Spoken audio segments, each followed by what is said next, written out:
Okay, hello everyone, and welcome to another randomised gaming stream. I should say that as I just put on the headphones and everything. Apologies, I'm just getting sorted. But welcome to, and we're going to be looking at, so this is one of our regular welcome streams. So I welcome you, hello to everyone watching. My name is Random Gamer Riven, and I welcome you to the start of the randomised gaming streaming week. And I should also say hello to people already in the chat. Hello to Camus DC Retro Arcade, thank you for joining, and Deep in Friendship and Maintaining the World Peace, thanks for coming back. So this is Imperial Hawk. Yes, Deep in Friendship, this differs hugely. In fact, I was going to go into detail. That's one of the reasons why I wanted to look at this today. So we've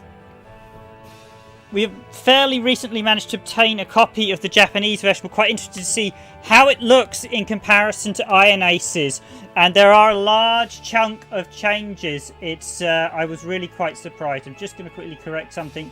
The publisher is not Capcom. The publisher is Global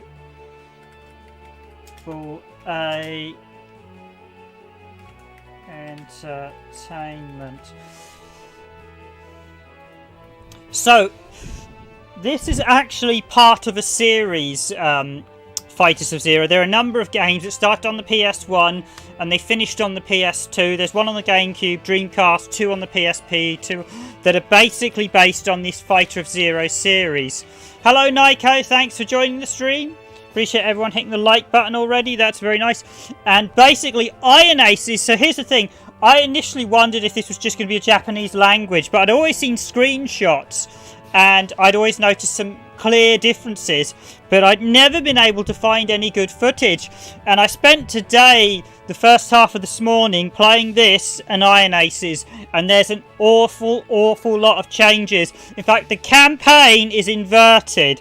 So in this version, you're playing as the Japanese and the Germans. Boo, yes. Nice interlaced Dreamcast. Yep, sadly, Nico. It is one of the few games that does not support VGA, sadly. But this version... So this version you play as the Japanese and the Germans, and in the Western version you play as the English and the British. Now, the tutorial mission is the same in both. Well, not the tutorial, the introduction mission. However, the campaign missions, the first three that I tried, are the inverses of the others. So in the first mission in the Iron Aces, that's once you get into game after the initial prologue mission. Yeah, we are the baddies, and we're not just... They have actually changed the missions, on top of there being a whole host of additional cutscenes. So, well, not technically, it's the German and Japanese perspective, although I know their perspective is not looked on too kindly during the World War, seeing as they were the ones that instigated it. That really was not very pleasant, and arguably the act of Japan invading China is actually the first declaration of war in World War II, not Germany going... I think that was before Germany went into Poland. But yeah, basically we are playing as history's villains, so to speak. Now, there are a lot of additional cutscenes, there are a lot of intros, there are a lot of talk scenes in this Japanese version that are all missing in the Western version. In the Western version, there is only one character. Just to warn you, there isn't... Right, so there are sequels to Fighter Zero on the Dream... there are... As I said, there's multiple games in the Fighter series. Basically, look at Marionette, the developer, and look at all the fighter games they made. They made one on Gamecube that's called, like, Ren something Fighter. They made one on PS1 that's really impressive. I think the PS1 one technically looks the most impressive, so Nico might be interested in that. And then they did two on PS2, and they've also... There's a Gamecube one, and there's two on PSP as well. But weirdly, Zelcat, who published Iron Aces, published another game called Iron Aces 2. That was a totally different game to this one. So you'll notice here, Dream Passport, that is a different option. So I'm going to just click on the training to begin with, and just to show you one of the changes first off in the training. In the Japanese training, you are given 4 planes. In the Western version, you're given 3, and they're different. So, these 4 planes, I think are all Japanese-based ones, are not in the Western training. This one, the Tida Devastator is, however, the only plane selectable in the Western training. So if you've got Iron Aces, in the training mode, you get this plane and 2 others, but not these 3. So there are lots and lots of changes. So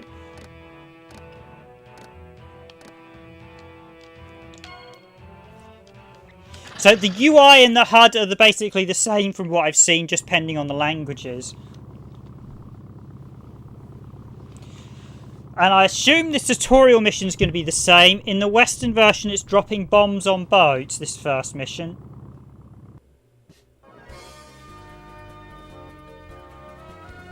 Okay, that's the first change. The character there is, I think, Ryuka or Raiga. Okay, yeah, it is dropping bombs on boats, so it's the same.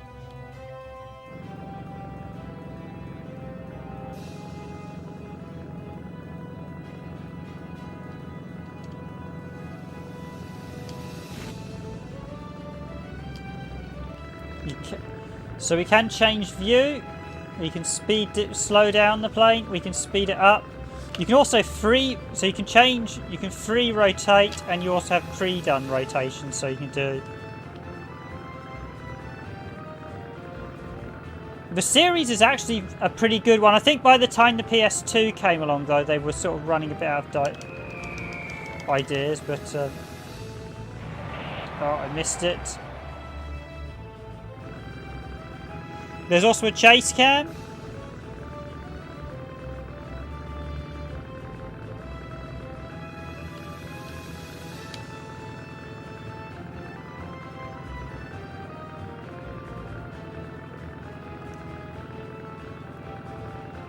And the Essex. I think there was a carrier called the Essex. Oh, just short. I should actually go longwise on the planes.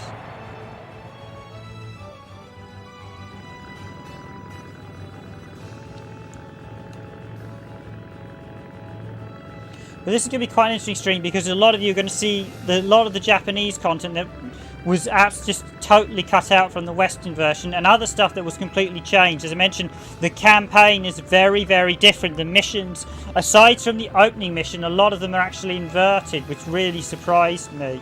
I did not expect that, which you have different debriefs, you have different missions, and some of them you're getting missions where the Western version, in Iron Aces, you're playing, yeah, we are literally blowing up our people from our side.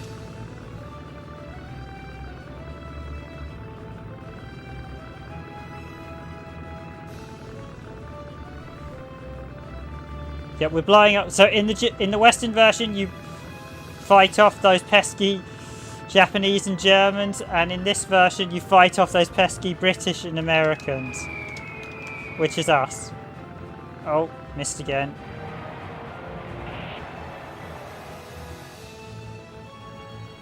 It's actually quite good training. It's quite tough training as well, the bombing.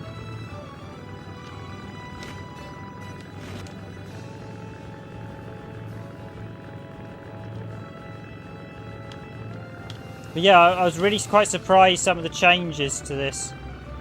It really did surprise me. It's definitely... I think a lot of people, when they realise what all the changes, if you like Iron Aces, you'll definitely consider wanting to pick this one up, because it is actually the missions are based, like almost like a second campaign. Oh, I can't believe I missed that.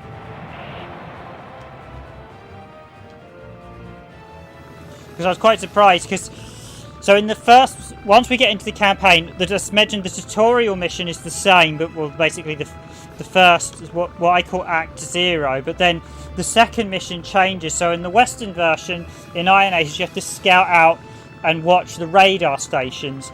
In this version, you have to locate the radar stations. In the second mission in Iron Aces, you have to protect the radar stations from attack. In the second mission of this one, you have to destroy the radar station's defences, and then in the third mission, you attack the radar station. So, oh, I think I'm just slightly shied off. Oh, no. Oh, that was close. Yeah, the bombing's a little... Should probably actually make sure I'm lined up a bit better.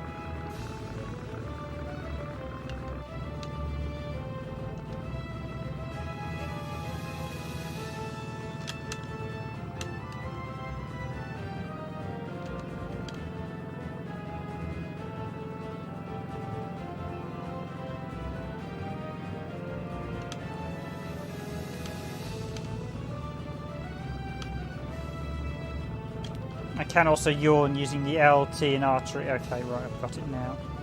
Come on.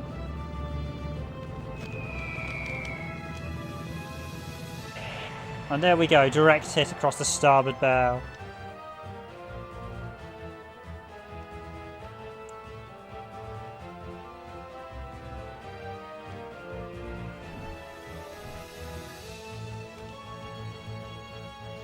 This guy here, I think, is a German flying ace.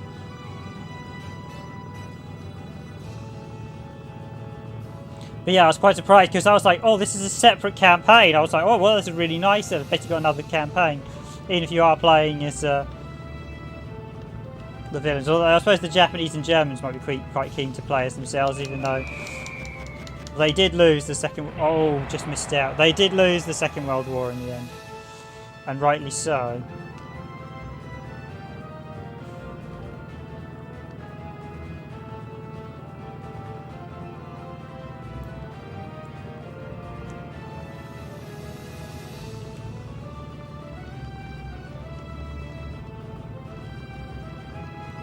Try and yawn into this.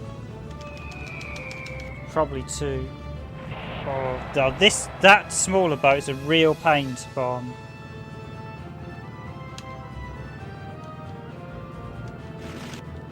I do have machine guns. Nice transparent HUD as well. Hello XGaming765, thanks for joining the stream. I hope you're all enjoying this. We're going to be looking at Imperial Hawk Fighters of Zero. This is the... I wouldn't actually, if I'm being honest, I shouldn't call it Iron Aces. It's quite so different. I would actually consider it a separate, almost like Iron Aces, an expansion pack because of all the changes. There are different planes as well across both versions. I noticed that as well. I don't know if there's more or less, or whether they've taken out more of the Japanese ones to make way for Western planes. Looking at it, I need to make a full list of all the planes. I hadn't actually...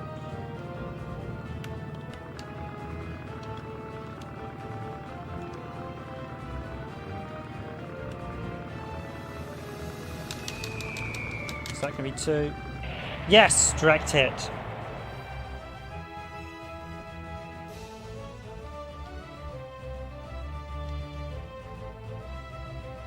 Thank you all for joining the stream, guys. So thanks again to Nyko's on there.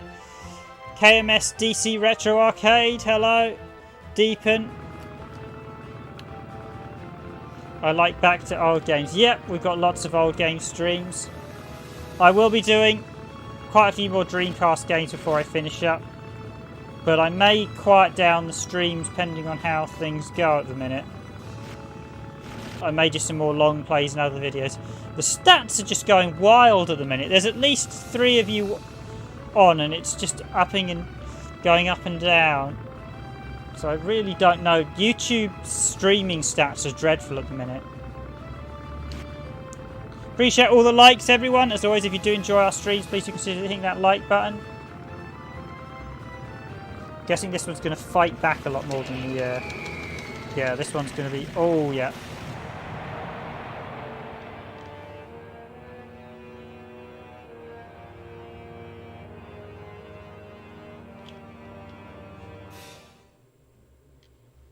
No, I'm not going to retry it. I'm going to get stuck into the campaign. Do you want me to get stuck into the campaign? I'll quickly show you.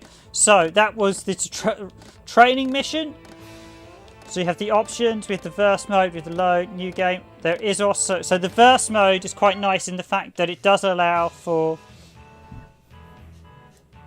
Let's just quickly show you the verse mode. So, the verse mode gives you a selection of planes.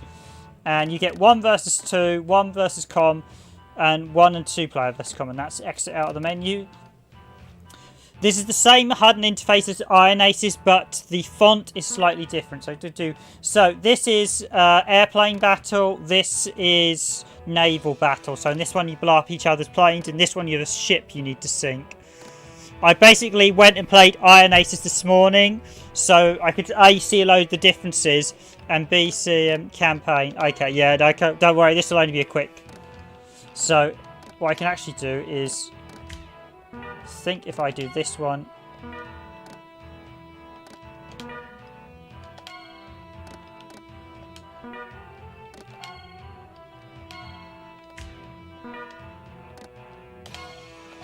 I have to pick my planes. Okay, we'll do auto. Yeah, so there's auto is the category, but just give you an idea of all the planes in this one. B-51, B-40, B-38. You get more planes in the bomber mode. So it's auto, that's attack, that's guard. Actually, let's do... There ain't going to be too much defending, and... Yep, attack. So then I want this one, which is set up, red team, and that should be auto set up, yeah.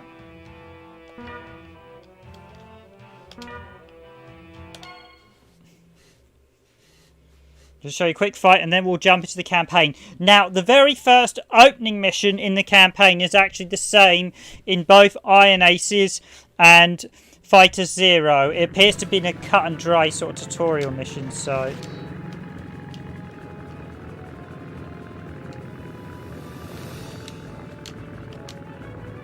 You can control your wing flaps, you've got different views.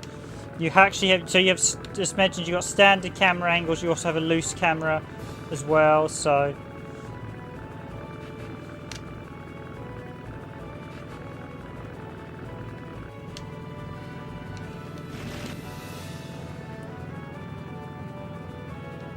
You can also pick your target, so let's go with that guy, yeah.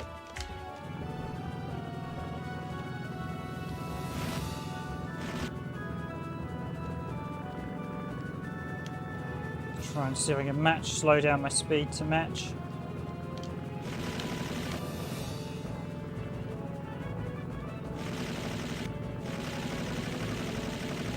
If you use left trigger and R trigger to yawn, so having to deviate slightly left and right. And there he goes!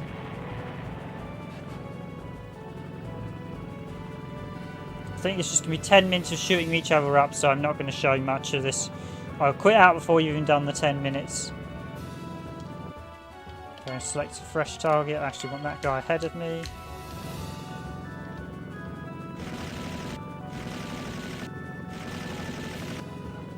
Now, as Dragoon was telling me earlier today, the king of World War II shooters is probably IL-2 Sturmov, which is a very good game. That was released on the Xbox 360, and maybe one day I'll get around to showcasing that. But this, I think this is about the only game on the Dreamcast, and this is actually pretty enjoyable. It's not perfect, but it's actually it actually is very enjoyable.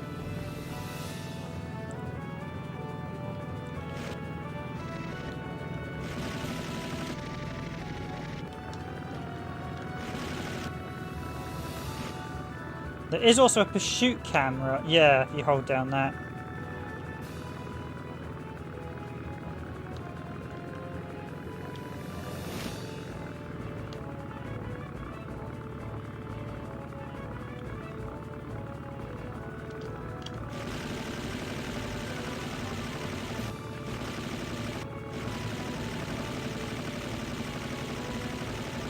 You can also choose to have limited or unlimited ammunition as well. Just if you want to make the campaign a bit harder. Yep, we got him there.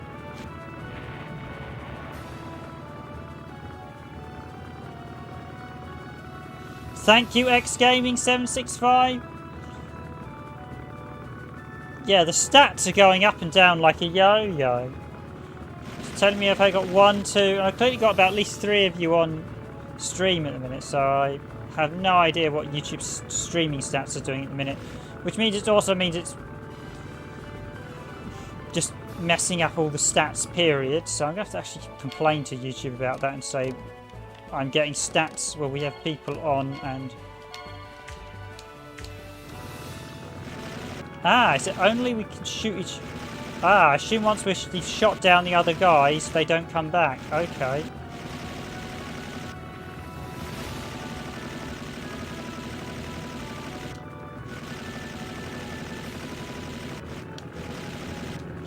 Oh, should have got him there. No, don't speed up, slow down.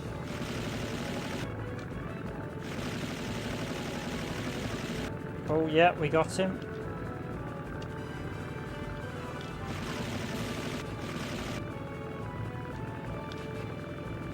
He's trying to get away from me. You won't.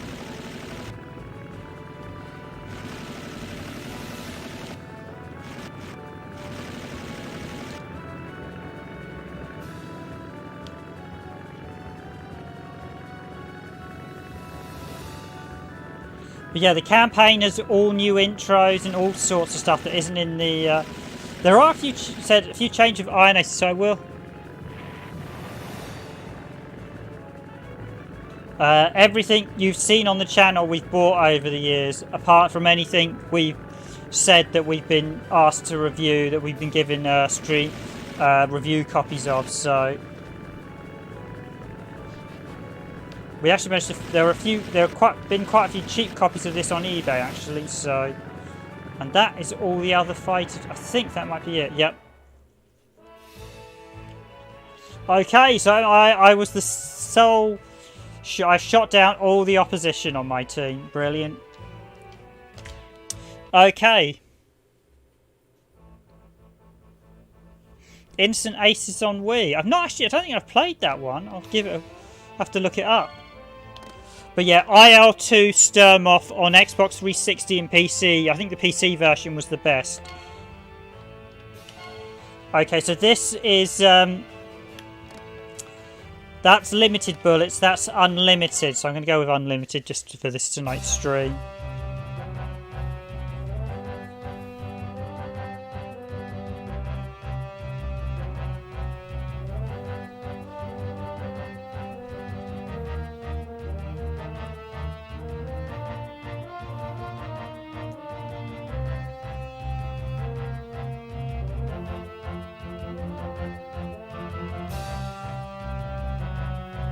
Just let the opening intro play out.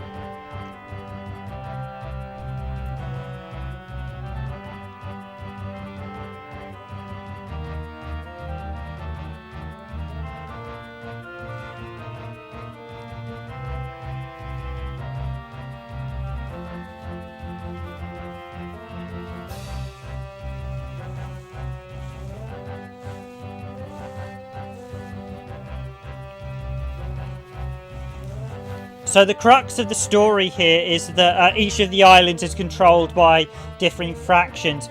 Trincer Island, which looks a bit like the United Kingdom, is controlled by the British, and that's the one we're going to be fighting over. And I said, this mission, the missions in Zero, you're actually attacking the island, and they're inverted in Iron Aces, so you're actually defending it.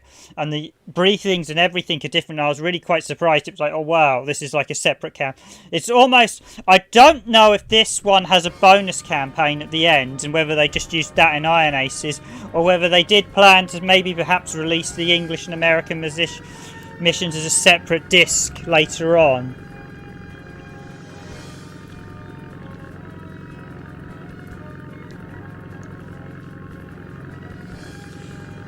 Now, the only character shown in Iron Aces is your commander, who is... What's his name in Iron Aces? As I dig out the manual, it is James Baker. He's your tour flight leader, and he's the only one shown in game.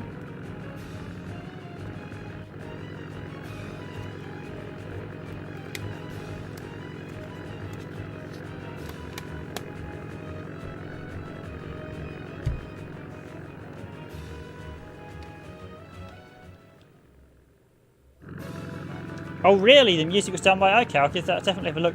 Yeah, no, if you really want good music though, IL-2 Smirnoff, check out the theme and everything to that. That is by far really is a very good shooter. So you have an Xbox 360 Nyko, or if you can't get that, get the PC version, which had a bit more DLC and stuff. That IL-2 Sturmoff is a fantastic World War II playing game.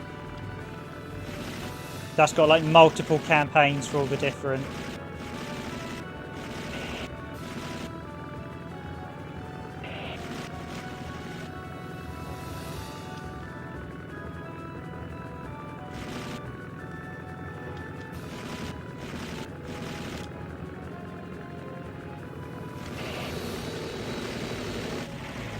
Oh, I can't believe I got shot down.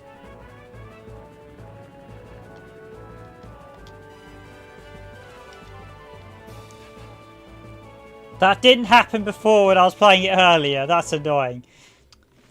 Oh dear.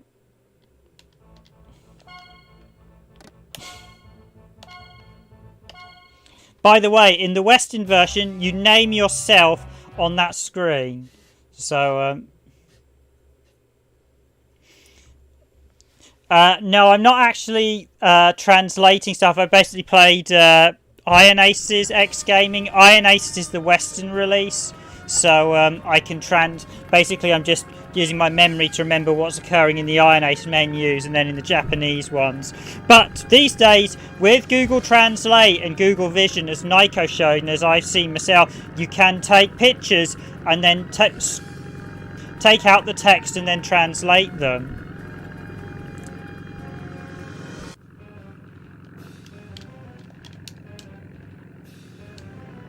This is a really easy mission as well because the basically now this is the only mission that is actually in both games. This is exactly the same in both games. The difference is in this version, after about 3 minutes, we are saved by the Germans. I think it's the Germans, and in the Western version, you play as the Americans, and then the English come in, the Royal Navy. But it's the same mission.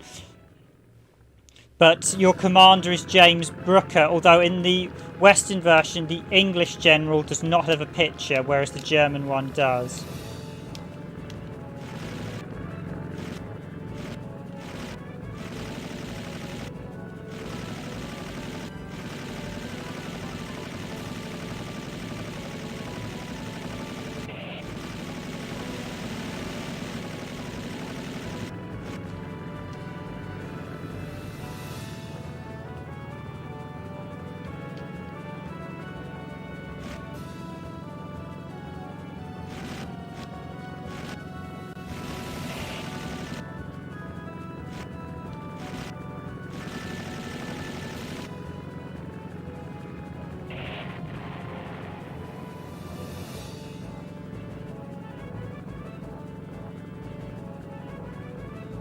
Yeah, I do hope you all enjoy this stream tonight. It's actually going to be quite an interesting one, so...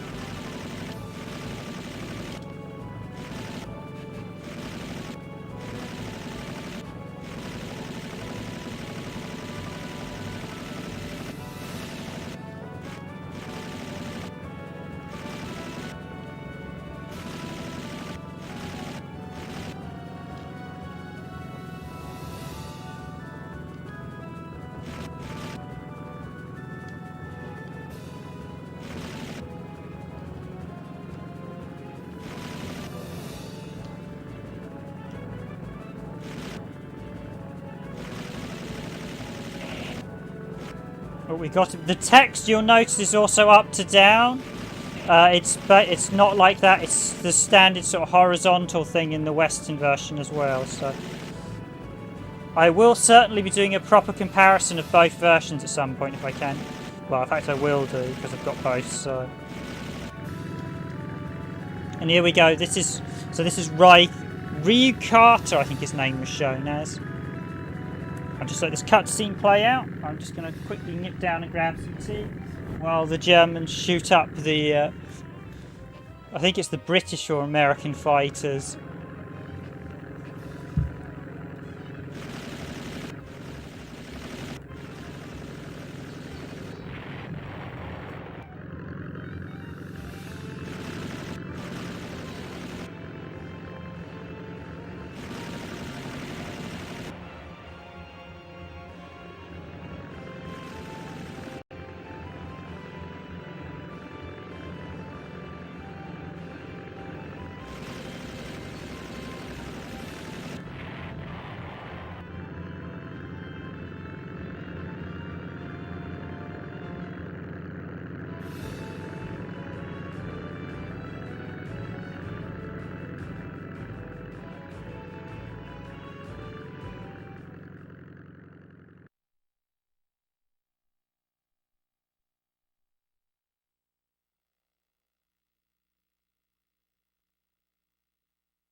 Now, those black and white intros are actually one of the few things that hasn't been taken out in the Western version.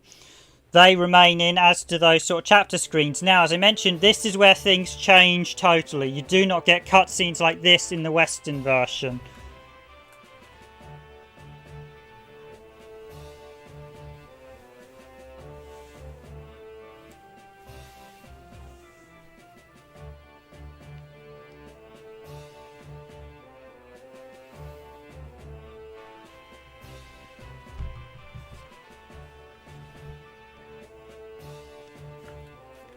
I think it's a bit dark for you guys, so I'm just going to adjust the brightness a little.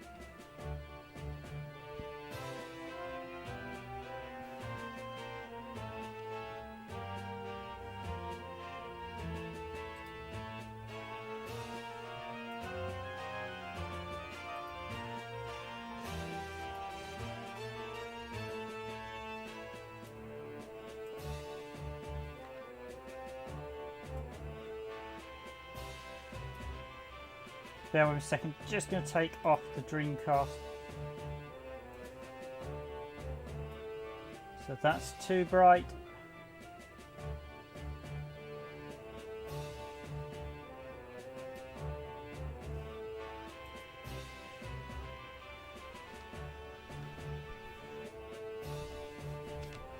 I think that should be good.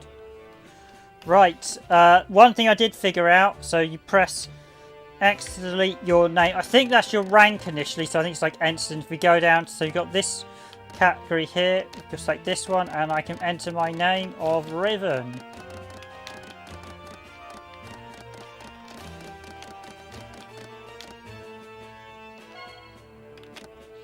Oh yes, and just a little way to tell yes and no apart. I think it's hi and ni.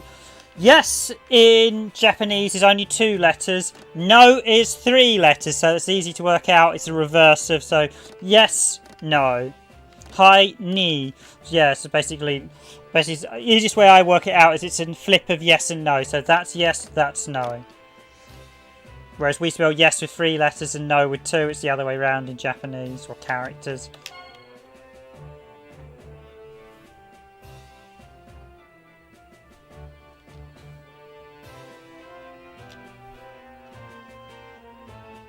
Put the overlay back on.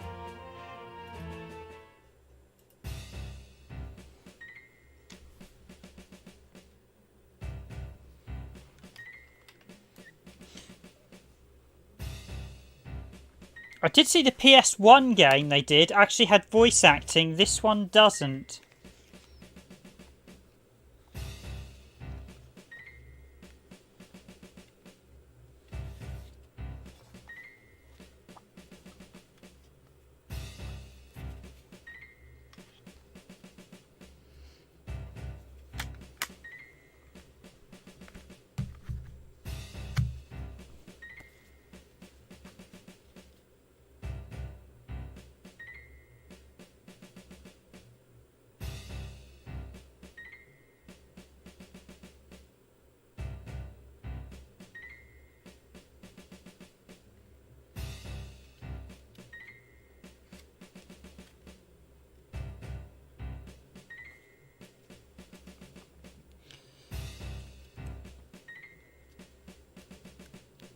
So as you see, in this mission, we're actually scouting out the radar base. Now, you don't do that in the... and we're actually going to attack from the sea.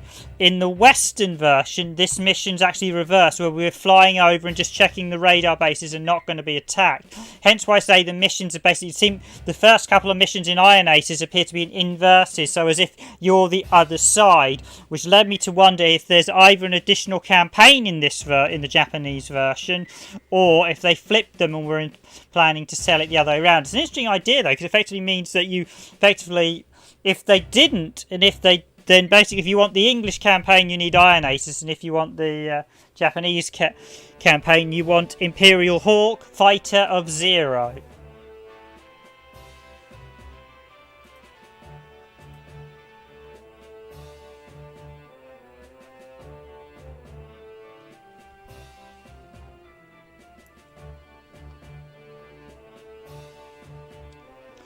Okay, Night X Gaming 76, thanks for joining.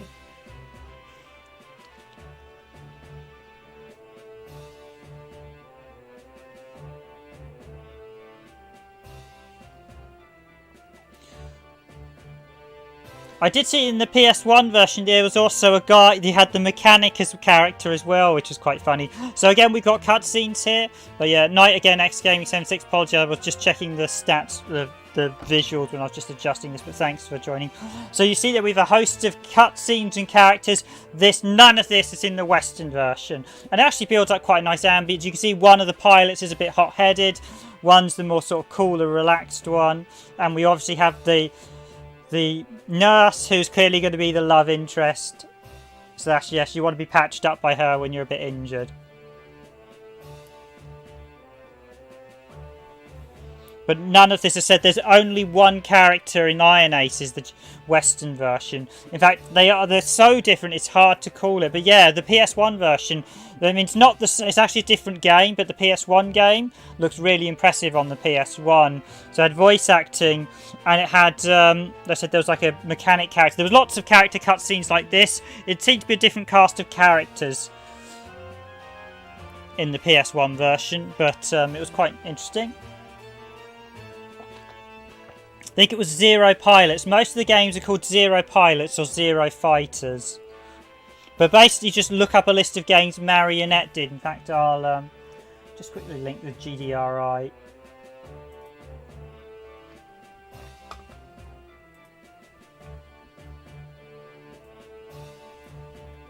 Yeah, they were basically all done by a company. I'm just going to link. And here we go at the briefing scenes. As you can see, your character there. So your character is never shown in Iron Aces. So I suppose it could be either a male or female pilot. It's just assumed you are the...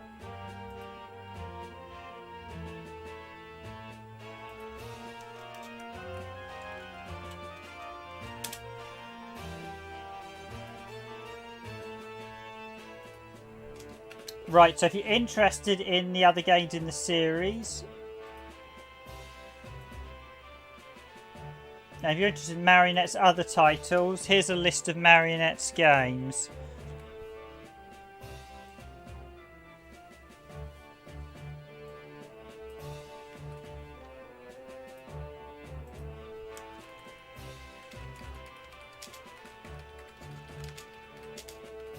I'm just including a link to their Marionette games developed by Marionette.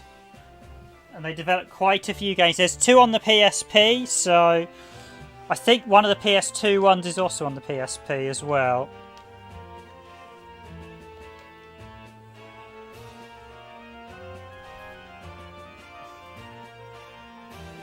And I know you're a big PS1 fan, Nico. The PlayStation 1 is called Zero Pilot Fighter of Silverwing.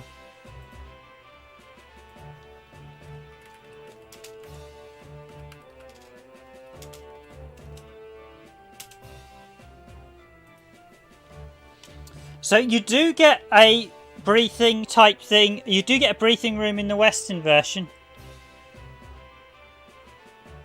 Existing cutscenes directly. Yeah, it is actually very impressive. You do get a briefing room in the Western version with just your commander, and you can still scan around it, but most of the things you scan around are like save, load, etc. So we've got that's to mission, and we can chat to each of the characters. Now, if you're thinking, well, hang on, you said the Western version is like save, load, and you can access the charts. You can still do that in the Japanese version, just bring up this. So we've got, you can see, this is the charts, our stats. So you bring up your statistics. I think that's go to mission already. This is going to be options if I'm correct. Yeah, so that's controls, BMG, and the other options that I didn't jot down, but these are the flight controls just to show you. There's quite a few selection screens. This is save mission. This is load mission. I think the other one's exit to title screen, so I'm just going to chat to these guys because we do have Japanese viewers, so...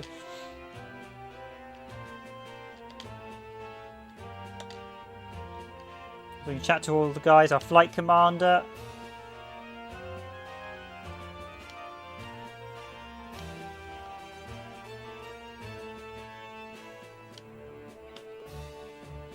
In the Western version, you just get James Brooke, your commander, and that's it. And you basically, he's in a tabled room.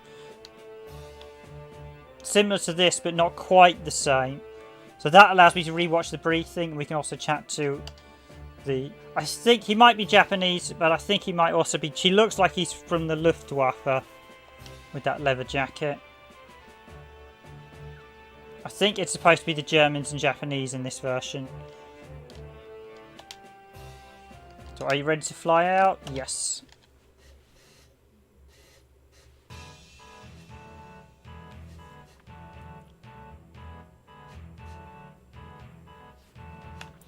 Here we go, it's choice of play. Now, it goes out saying, in Iron Aces, in the first mission, you get to pick, I think they're American planes. You get Spitfire, and you get, I can't remember what the other one was. I was playing the Spitfire earlier. But this mission is totally different. If I did split screen stuff, you'd see how different the missions are and stuff. And it's quite interesting, especially since it appears to be like the inverse of one another, so... That I was not expecting, so I was like, oh, hang on, the missions are all... So in this one, if we take off one of the other islands, fly overseas, and have to scan the radar bases. In the English one, we're actually protecting the radar bases, so it's a similar mission, but we start off in land, fly out overland, and go to the other radar bases just to check they're not under attack.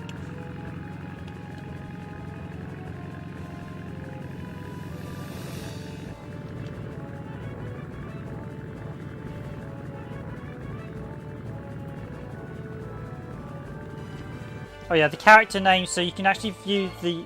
So one of... I think our commander is Fukamachi, and the slightly hot-headed one is Aswakawa. That's probably their surnames, but... Yes, their names in the plane. Now, in Iron Aces, almost every pilot is never known, whereas in this one we have a lot more story-driven stuff.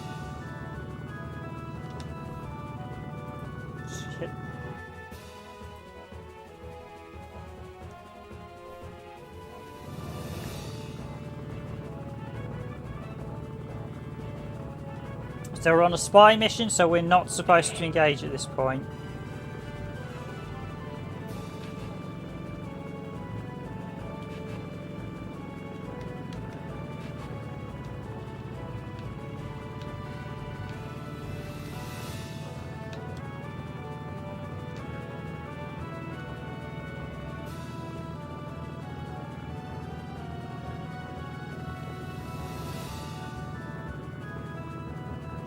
Hi, some British bloke. Thanks for joining the stream. That's okay. It doesn't matter if you're late, early. We get lots of people jumping in whenever. It's just great to have people on stream. Hope you all enjoy this. Look at Iron. This is Imperial Hawk Fighter of Zeros is the rough translation. It's got Imperial. I think it's Imperial no Taka, the Japanese name, but it's actually Imperial. Translates to Imperial Hawk Fighter of Zero. This was released in the West as Iron Aces, because I'm explaining the missions are very different. And in this one, we play as the Japanese and the Germans, so the villains of what effectively is World War II. And in Iron Aces, we play as Americans and the British.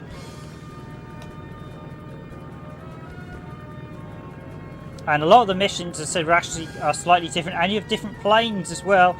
And we have a number of additional cutscenes that are not present. So it's... I don't necessarily... I almost want to say it's almost a different game to Iron Aces. It could be...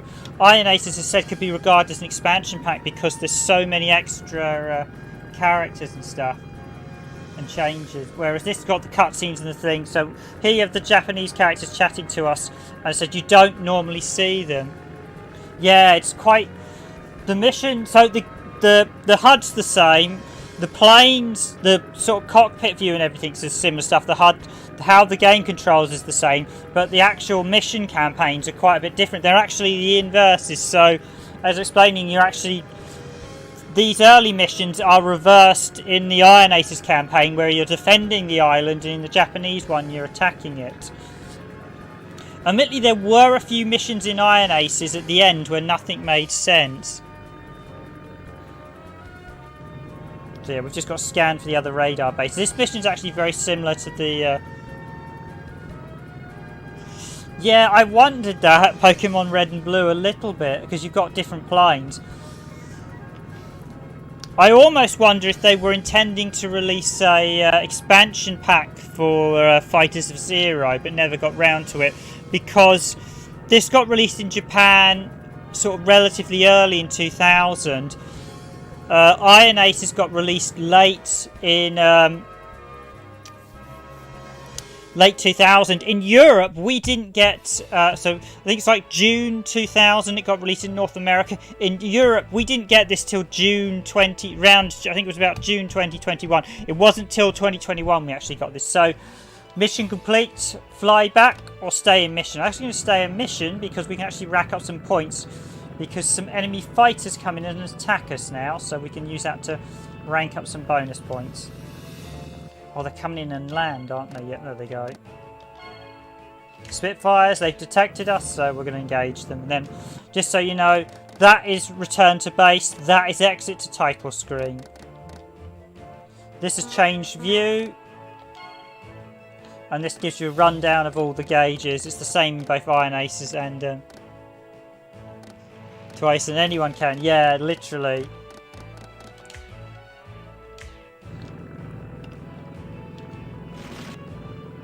In fact, there are quite a few Pokemon style games. Mega Man did it with some of the Battle Network games.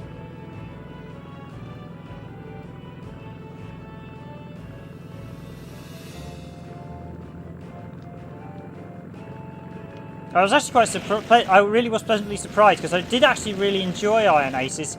So the thought of getting a fresh campaign in it, it's like, ah, yeah. And then when I researched Marionette and saw, they'd actually released a number of other games, I thought, yeah, it might be worth grabbing some of their other games. So I'm definitely going to try and grab some of Marionette's other fighting games. As I said, this is basically part of the Zero Fighter series, and there's about 1, 2, 3, 4, 5, 6, 7 games in it, or maybe 6. I think one of the PSP ones may have been released on PS2.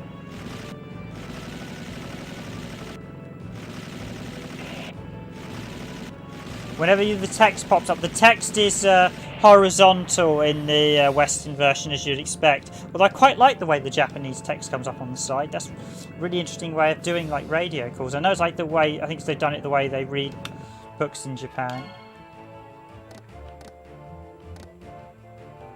Another Spitfire. The thing is, you can actually do this and look around your cockpit as well. Some quite nice touches, actually. I can see that. And so we've got chase cam as well. Oh, that's air flaps. So if you hold up, and you just bring out the air flaps, and then you can also.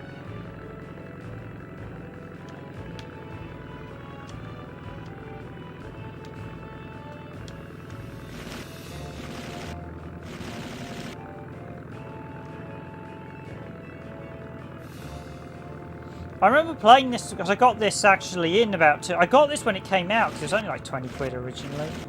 I really did quite enjoy it, so.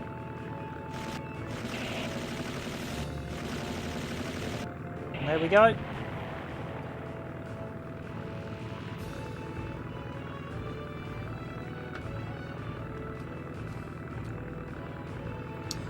We can't hit the radar station, so I'm just going to end the mission. Return to base. And we'll get the debrief, and I'll just... If you're watching later, you'll be getting an ad any second now.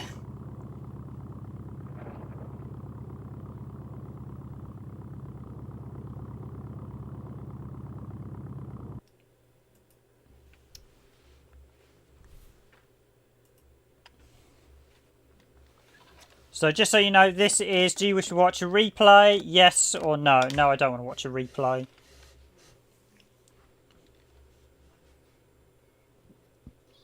And trust me, and so here we go with... So I'm pretty sure you get the debrief in the Western version. I think it's either just basically on a static screen here, or it's on the actual end of flight mission just as you land. Here you get actually a quick chat from your commander, or I think he's the German, the Flying Ace. I might be wrong. So that's watch replay. That is save replay. That's save game. I will save game. Yeah, I will overwrite my save.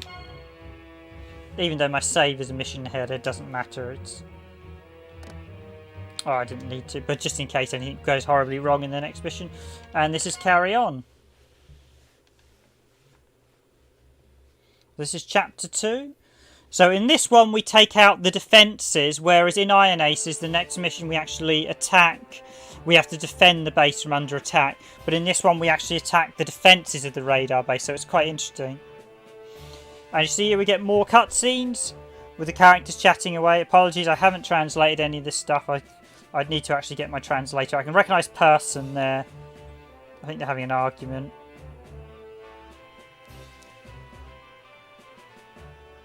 Is that Imperial, that symbol? I think so.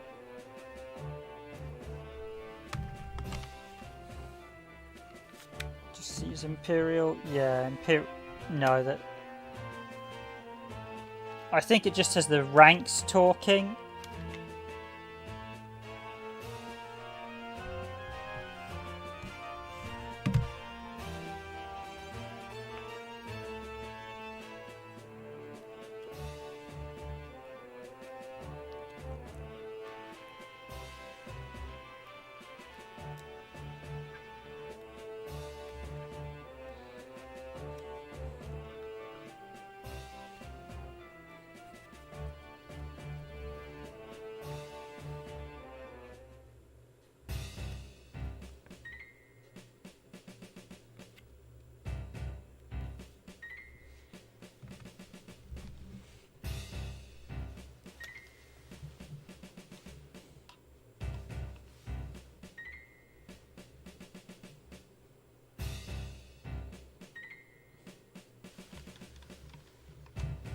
I seem to recall I think in Iron Aces you actually have to press the button to go through each of the next steps, whereas this one the mission's told automatically, which is quite a nice thing. Although I suppose it's not so handy if you're a slow reader and you're still trying to read it when it moves on.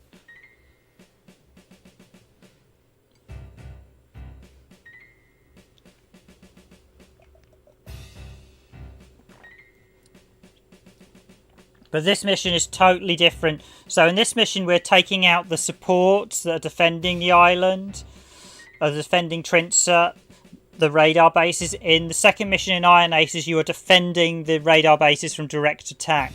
So that was interesting. When I started seeing this I was like, okay, these missions are all inverted, and I was like, wow.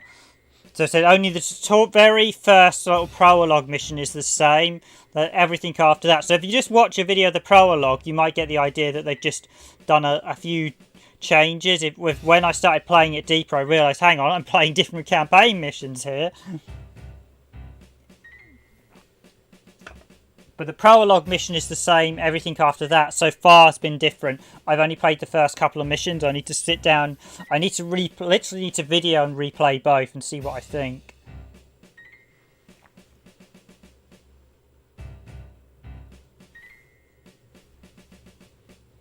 Or you could even do a chronological one where you actually pitch the two campaigns together and then do a combination of Iron Aces and Fighters of Zero. Actually put all the missions together chronologically.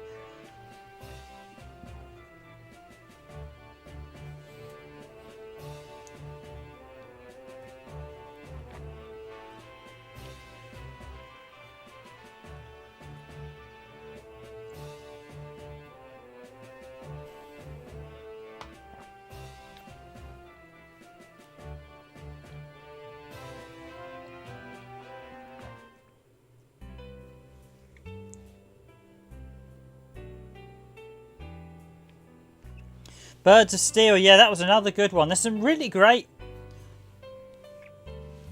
sort of World War II games. Birds of Steel. I think there was another 360 one that IL2. Hi Dubs, thanks for joining the stream. Got quite a few of you on stream tonight. I'm quite surprised. We've got a cult Japanese game. I mean, I hadn't actually played it until I said I've only recently played the Japanese version of this myself, so I was quite surprised at all the changes. But it's one that I don't think there was much I couldn't find, when I looked at it before, much documentation on this at all. So I wanted to see how it compared to Iron Aces. It was a bit of a punt. I may have literally got the same game. But as you see, like, these sequences here, none of this happens in the...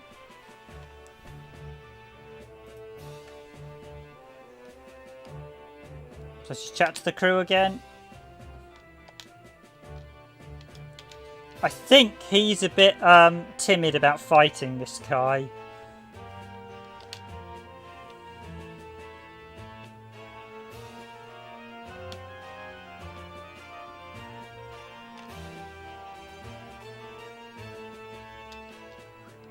It's actually I started to learn a few of the characters in Japanese. I need to learn a few more. It's not actually that hard. I think they're sort of saying Imperial Ensign. Okay, so he's actually, to the start, he's saying the other guy's name, Rutger or Rutger. Yeah, it's the other guy's name, so he says, obviously, Rutger.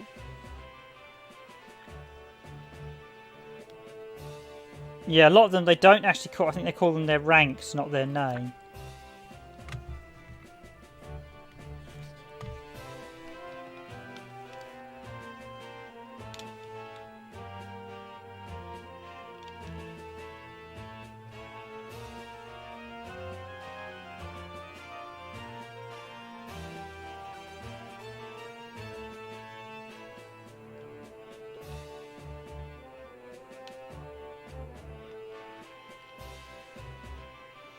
And guys, if you're enjoying the stream, please do hit that like button. It's very much appreciated. It does help us in the rankings on YouTube. If people see this video, it will get to see...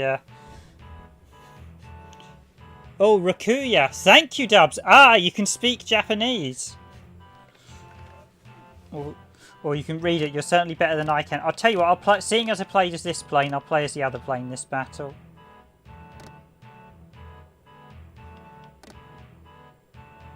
Or Rakutu, rather. Yeah, a lot of...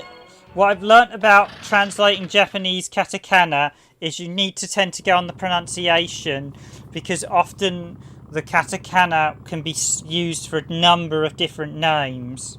Often the katakana can be used to make out about 3 or 4 different words, because the Japanese don't.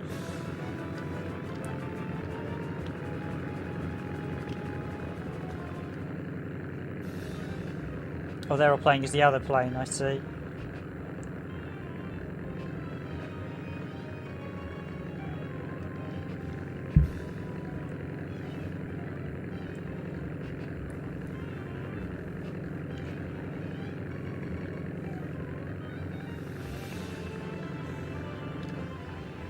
I think one of them's either having problems with his plane, or he's getting a bit scared about the mission or something. Or having second doubts about it at this point. That's my take on it. I might be wrong, but basically one of them, unless he's got a different objective. But basically one of them pulls back, so... As I mentioned, the other characters are shown there, so just to confirm, we have Fukamachi, Aswakawa, who's, as I said, is the... So Fukamachi, I believe, is sort of leader one. Aswakawa is the one who's sort of the rival, and I think the other guy... Oh, I did see his name before.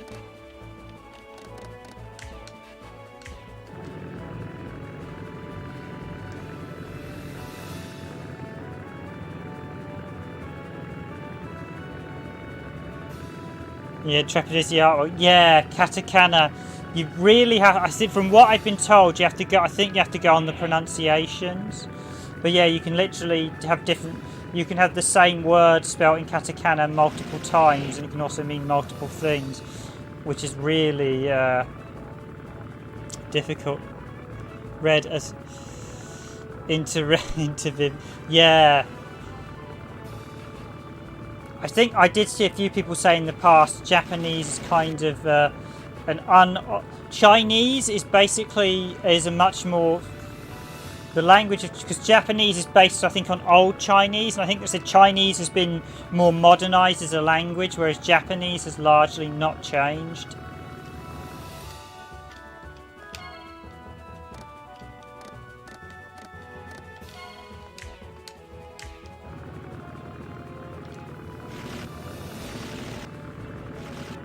It must be. Yeah, it's definitely a difficult one to translate. So you must have had some fun there. I imagine some British bloke doing it.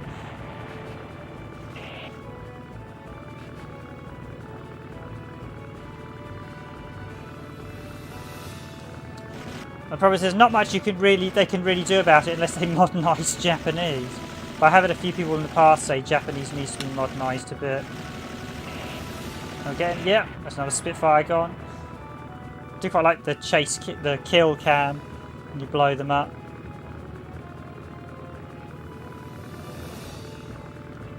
So if you played Iron Aces, this is basically more of this. This is basically an alternative campaign with additional cutscenes. So yeah, it's actually quite a nice thing. Or as you were saying, it's the Pokemon version, Naiko. Basically with the Japanese and Germans rather than the English and the Americans.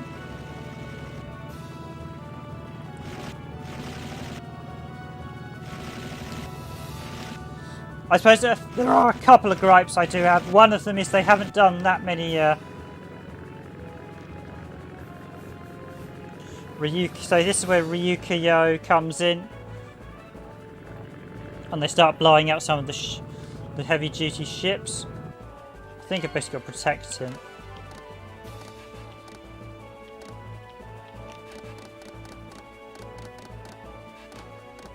Yeah, transport.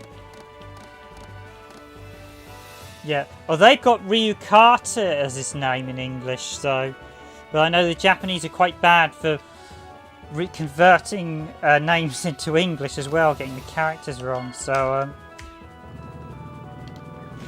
hence why we have that whole scenario of English, where I suppose they make the mistake of translating Japanese directly into English, which doesn't technically quite work. You have to retranslate it and then adjust the wording. Oops, so that tells us a hit.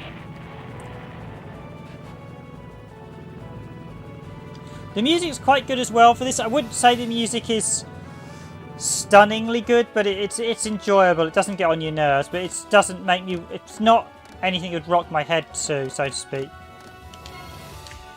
It's not a patch on the Rush Rally Racing soundtrack you were listening to the other day, or the Evolution soundtrack as well on Dreamcast. But it's nice enough. Basically, it's nice background music. They sort of go for an orchestrated. IL-2 Smirnoff, which says on PC and Xbox 360, has an absolutely fantastic orchestrated soundtrack that really gives you the feeling of the era. As I said, IL-2 Smirnoff really is a fantastic. At least it's not. Yeah, why? Have you seen games mistranslate that as well? Yeah, Spitfire.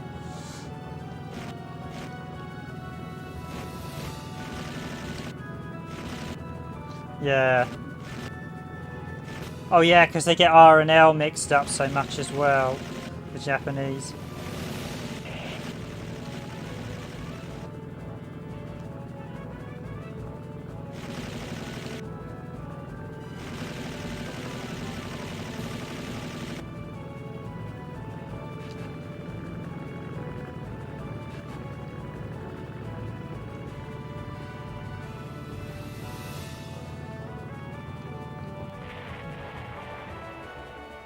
Okay, Ryagar's done his thing and blown up the bomber.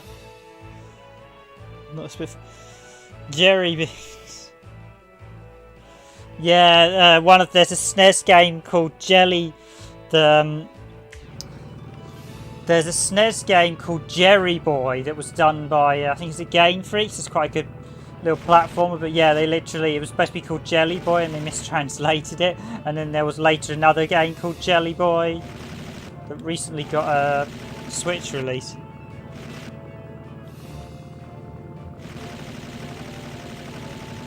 Yeah, it's weird. They don't seem to account for some of the letters in English, which is just weird.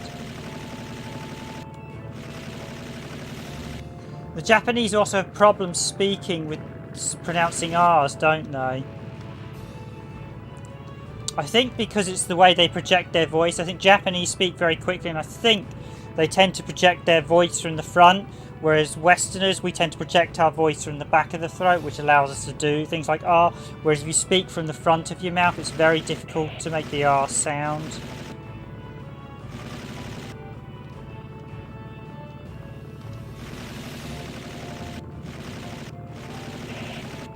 And there he goes.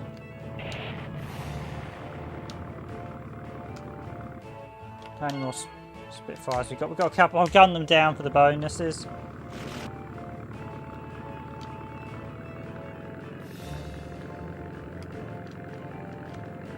Oh, I've got my air brakes up. Yeah, I've got my air brakes up. Oops.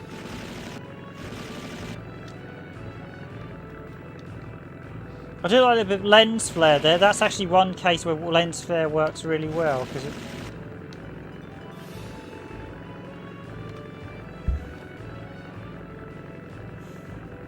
There's an Eric Scott.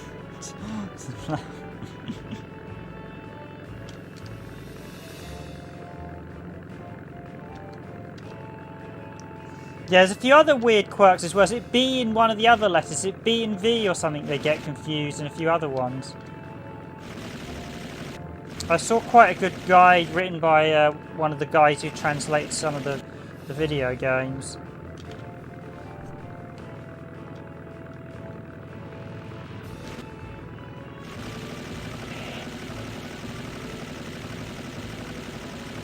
Got him.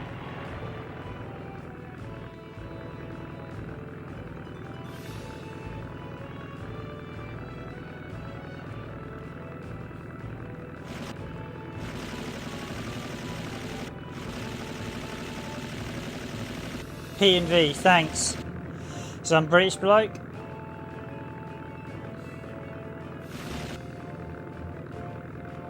Yeah, it's quite surprising how many letters they get mixed up, the Japanese. I didn't realise that until I recently read up on a bit of it, but I can't. Come on. That's another one down. Oh, is he going to make a splash? No, they're just going to blow up. Okay, if you shoot them low to the ground, they will crash into the ground as we're above water. I'm just going to take out the last one just for the bonus score.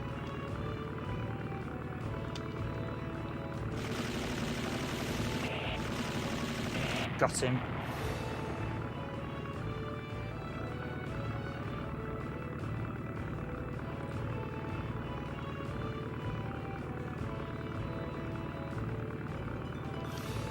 Okay, I think that is everything. I think we've wiped out everyone, so let's head to the mission objective. Yes, do you wish to return to base? Yes, because the mission is complete.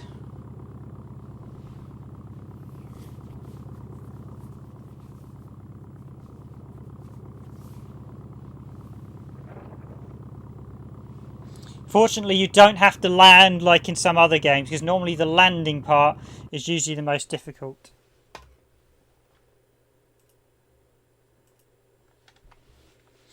And again, no, I don't want to watch the replay.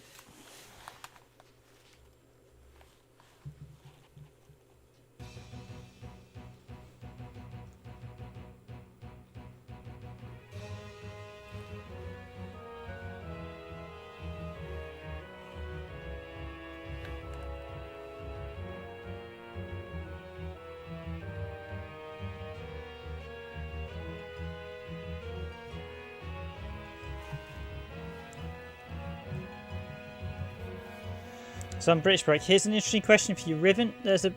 Is there a big retro gaming scene in Japan like there is here in the West? I'm not entirely sure because I'm not Japanese centric myself, although I do know a couple of friends who are out in Japan, so I could ask them. I think there is a bit of a retro scene now, because definitely if you actually start looking on things like Nico videos, and if you look on like Yahoo Auction, there are a lot of people buying Japanese sort of old school video games, and I have seen someone like the Japanese collectors who collect like PCB arcade boards, so there's definitely a selection of them. Is it getting as big as Western?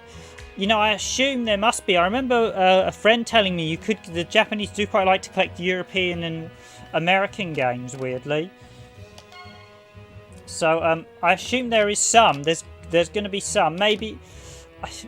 I mean, because Japan's got such a big population as well, so you would expect is all about that. Yeah, I don't know how much Akahishiba's still is retro, because I know there's a lot. There are, I mean, if you go into, there are in Japan things like, is it Book Off and other stores? Literally any store you go into, you will have old video games. So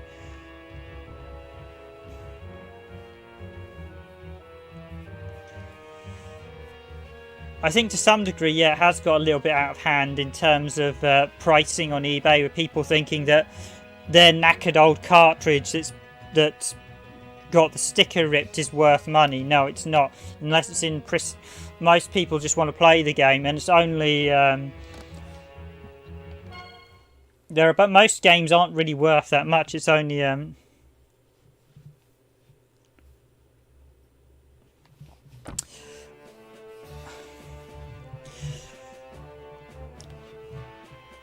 yeah, I mean, I have actually looked at a few of some of the obscure Japanese stuff, and some of them do go for money, even in Japan. Like, you can expect to pay a couple of £100 for quite a few games. I mean, the Neo Geo stuff is always going to be ridiculous, but even in Japan, the rarer games will still set you back a lot. But yeah, it's nice because people tend to keep their stuff as well, and they also keep it in immaculate condition, so it's not all damaged and bent. I mean, some people won't keep it that well, but some people will, so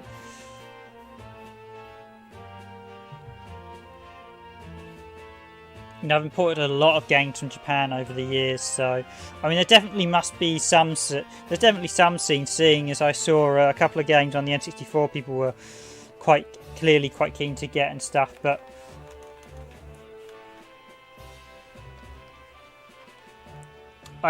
whether it's as big as here, I couldn't say. I probably should check with one of my Japanese friends, see what he says.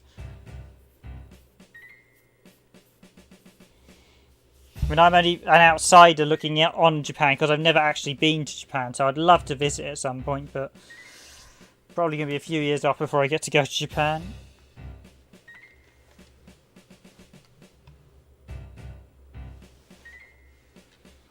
Yeah, a lot of people don't keep them in good condition, do they? Or a lot of people throw away the boxes and just keep the game cartridges, and it's like, no, don't do that. The boxes are what's worth all the money.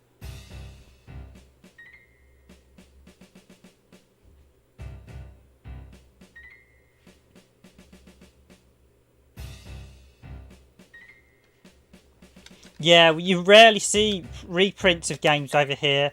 There have been a few. I know Zone of Enders 2 actually got reprinted by Konami, but not many. Most of them didn't.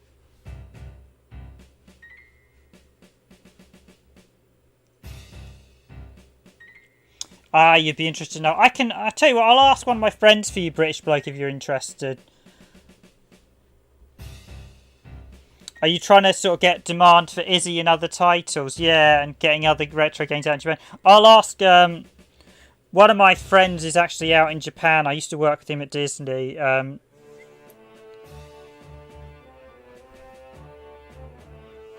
He actually runs a website called Mechadamashi.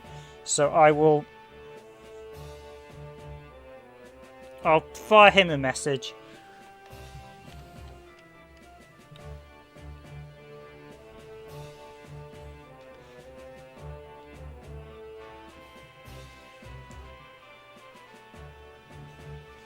So I've understood the PlayStation 2 version, Nico, actually got a reprint. You can tell which version it is because the original one had a black and white Peggy logo. The later reprint had a coloured. No, that's certainly. I'll drop him a message. I can't guarantee he'll get back to me, but I'll drop him a message. I know he's quite busy at the minute, but I'll fire him a message. I actually spoke to him the other day saying we should meet up on Gears of War Judgment. So I'm getting really annoyed by my concurrent views at the minute. They are absolutely broken.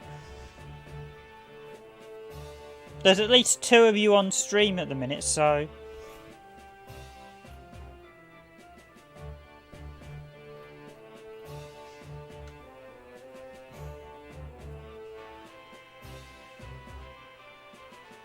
The reprint was about 2009, 2010, I think. I remember they said Konami reprinted a couple of their really popular PS2 games. in late 2009, 2010. There were a couple of them that got reissued with the coloured PEGI logos.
Okay, just off mic a second, guys.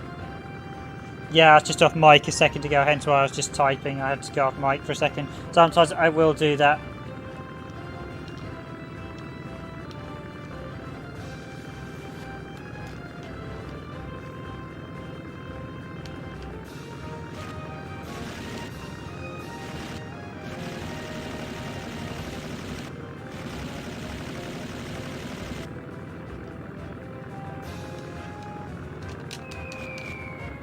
I think that's going to be two.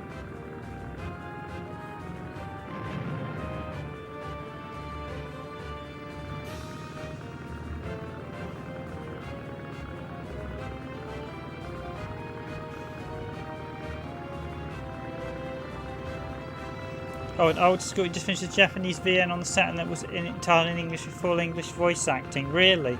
Yeah, there were a couple. I know there was the Knoll games as well that would allowed you to learn English.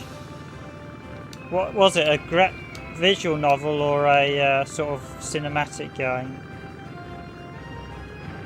Oh, this.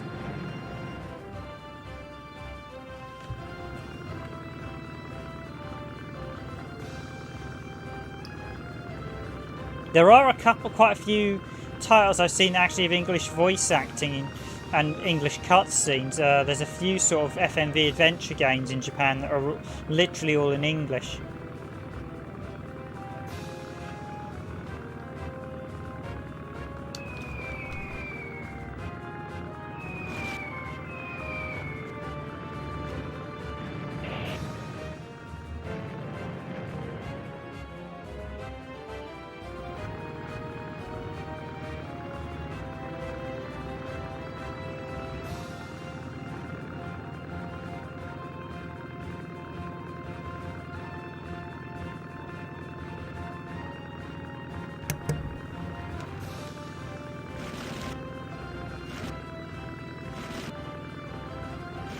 I'm not having much luck with this radar tower. I'm probably coming into too steep. No, not the air brakes. No. Probably coming in. Don't think you can blow up. Don't think that's going to hit anything. No.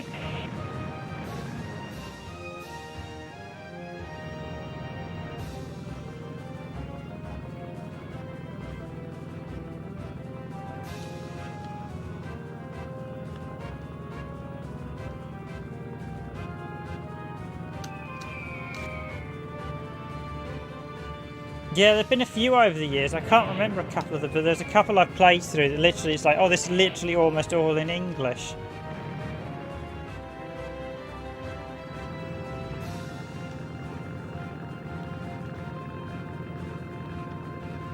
I mean, it always surprises me the amount of Japanese games that have the option menus all in English for starters.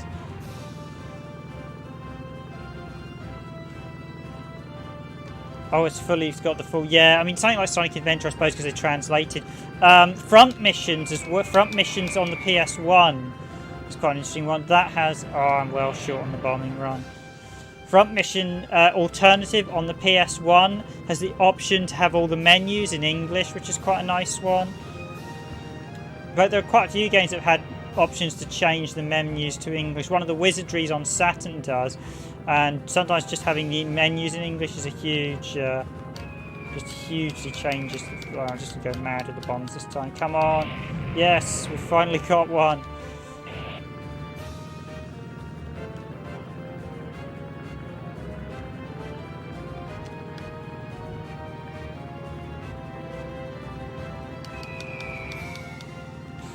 A bit dicey. No, don't drop the...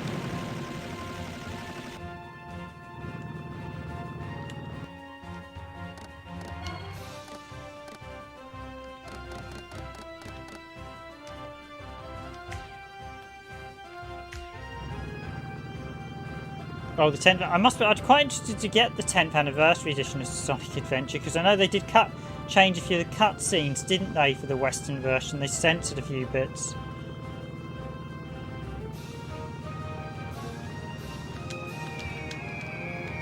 Yeah, there's 2 Wizardry games on Saturn, and one of them has like all the menus you can change. No, I think there's 3 Wizardry games on Saturn. One of them has the option to do.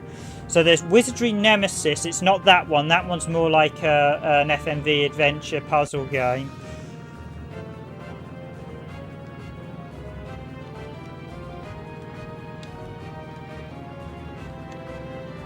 But one of the Wizardry games is because there's a couple of the Wizardries, and there was. Okay, there we go with the towers. That's what we want to see. The lip sync's often messed up. Yeah, one of the Wizardries, and there's a few. Oh, the lip sync. Ah, so the lip sync is actually properly lip synced in the. Yeah.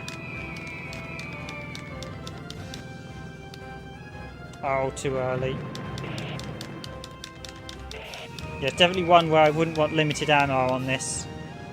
Because the bombing runs take a real skill. You realise...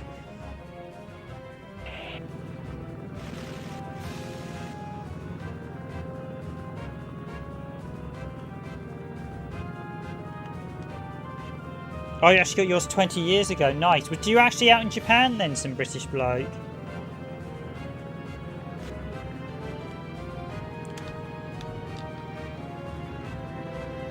I must admit, the only signing I ever managed to go to was the Miyamoto one in London many years back, and we actually just missed out. We were a bit... Oh, that one just missed. We actually missed out on the queue because there was one at Virgin Megastore to meet Miyamoto, and we just sort of missed out. We got there too late and the queue had closed off, and it was like, oh great.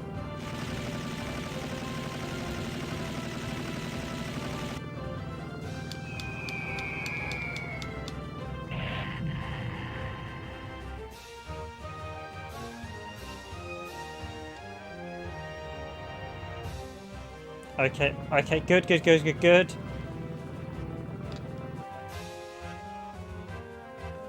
For a second there, I wasn't sure if I'd been killed in the explosion, so I'm actually going to deal with those spits.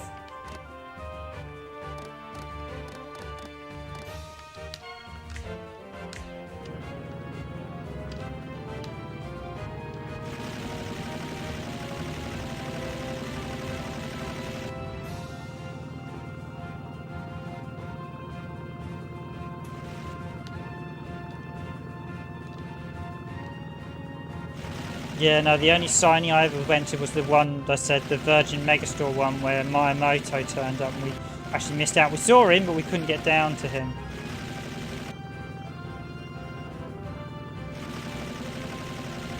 So we got there and I was like, well, we need to get something to eat and find a loo and everything. By the time we got back, they closed off the signing, but never mind.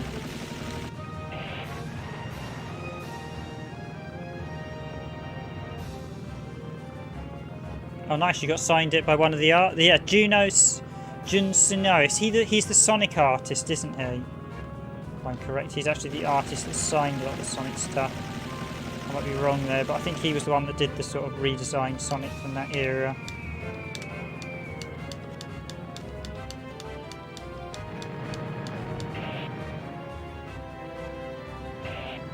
Oh, nice! You got quite a few of the Sega staffers to sign it. That's quite nice.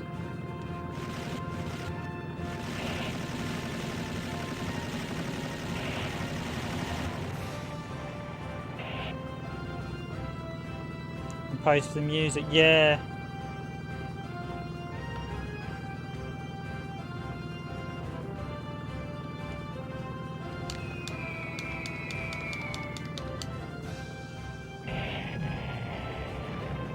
Just missed out on getting that. Oh, I should have a bit more. I could have got that gun as well.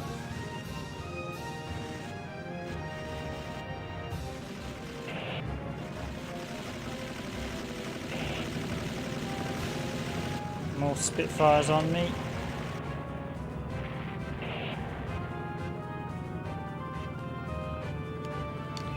It's going to be too high, but let's try that. Is that going to work? No, I'm going to miss out.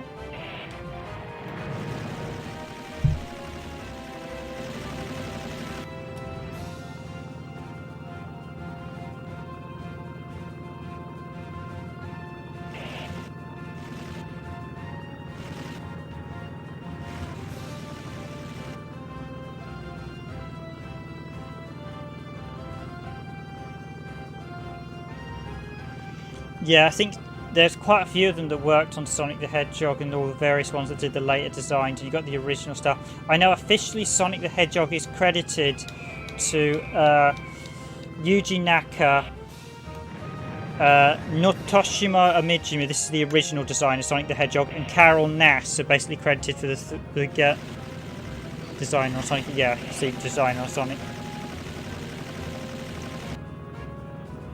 I must admit, I'm always interested to know how far Sonic Adventure was on the Sega Saturn, because that started life as a Sega Saturn game.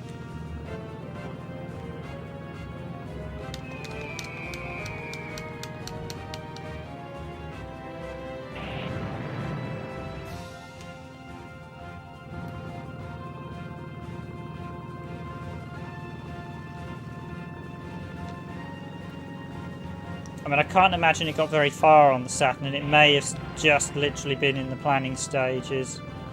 But I would always love to have known.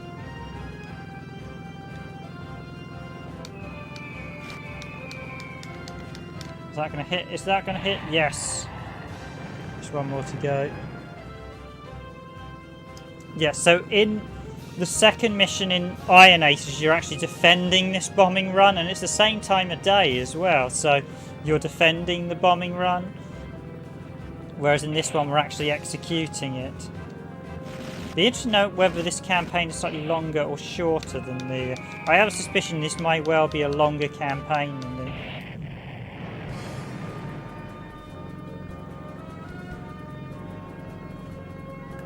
Oh, it was a tech demo. Ah, so it would have been a vertical slice or...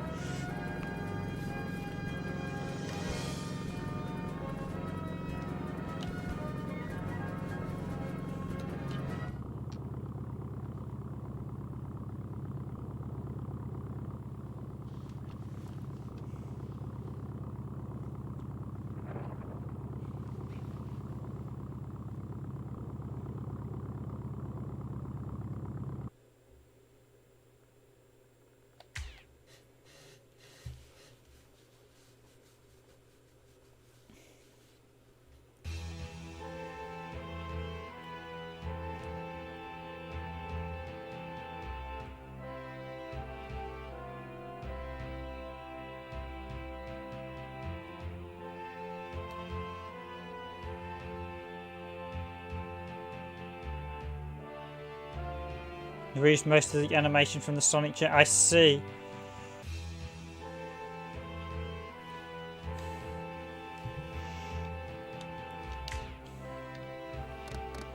Yeah, if it was a tech... I didn't... Yeah, I didn't think it would have gotten that far in development.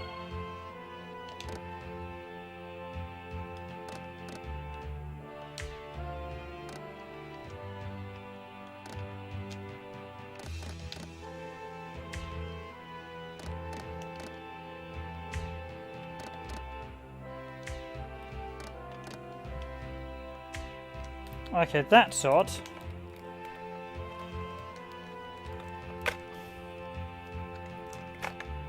I've had this a couple of times now. I've noticed the VMs have, I'm pretty sure, disconnected on the pad. So there's a slight short wire on this pad now.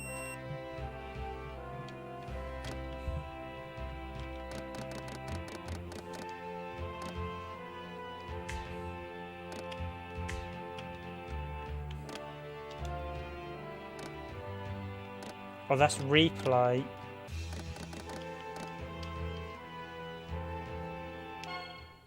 Did I... Was that a failed mission? I think it... Because we had the text in red. Yeah, so...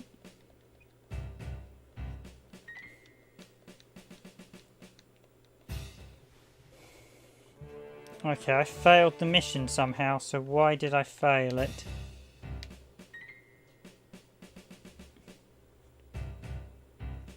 Where it's convinced the controller doesn't work. Really? Probably something inside the VMU's gone wrong. Might need the...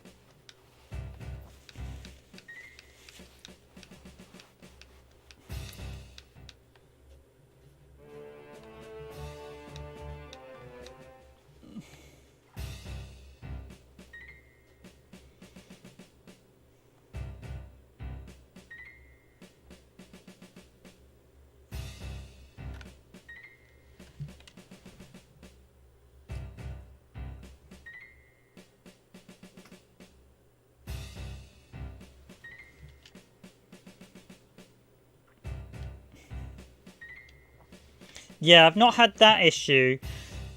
I have noticed a couple times I've had the VMU suddenly disconnect from the joypad, so...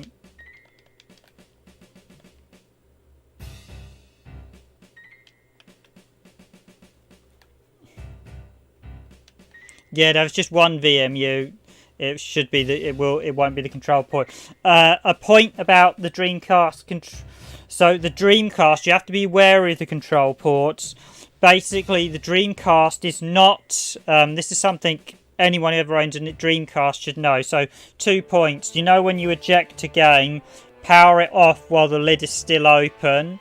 Don't then close it down, else it will rerun the boot cycle. Secondly, never, ever, ever, ever, ever swap joypads while the Dreamcast is on.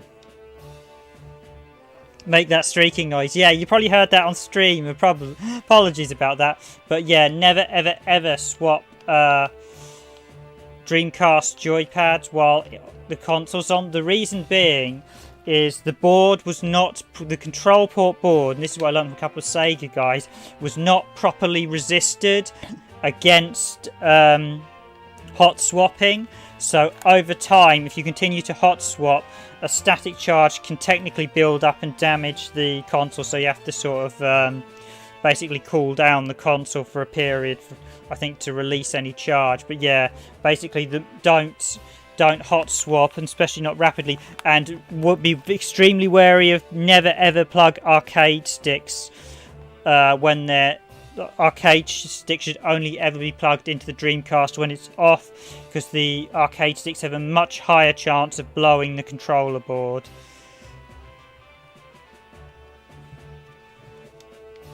Yeah, it's something I learned, and once I realised that, I basically never do it. Basically get your setup done before you need to start your game.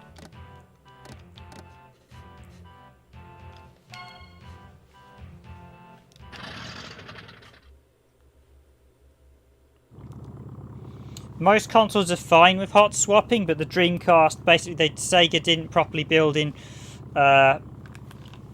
resistors. So I've got to find out why I failed this mission. They came under attack, the other two. Whether I didn't blow them... Did I need to help the other two out?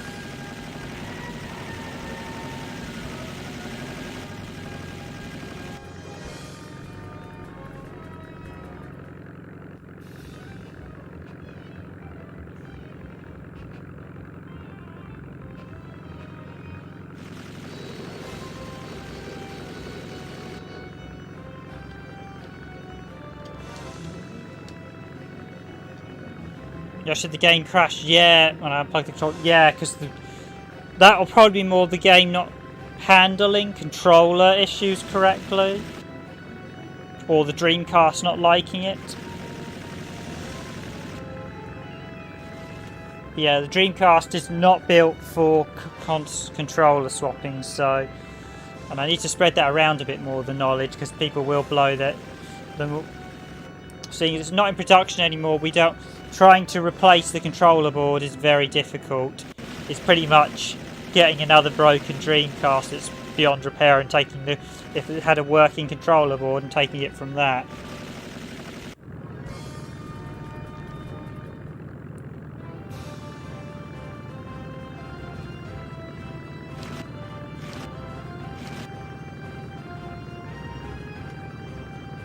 That's okay, some British bloke. Great to have you on stream as well, as always. It's always nice to be chatting to people and to get more people streaming.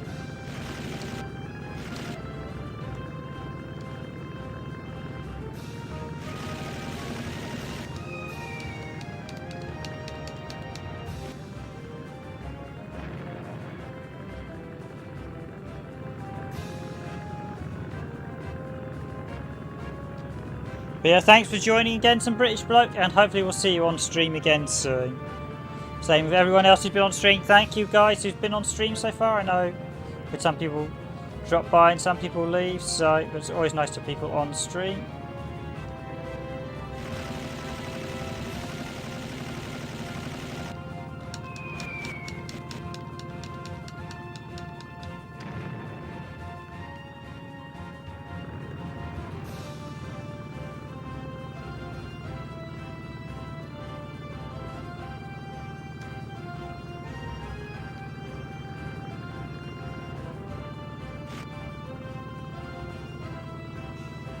Right, oh, you're actually going to pick up both Zero and Iron Aces. Don't worry, I'm still on stream for a bit longer. I was just saying bye to British bloke. I'll probably still play for a bit longer, actually, because I'm basically playing this for the first time, so I thought, yeah, I'll just see how far I can go. So we've had at least 3 people on stream constantly then, so... I appreciate the likes, everyone. As always, do keep hitting that like button if you enjoy our streams. This is definitely a really interesting one. I was really quite surprised how...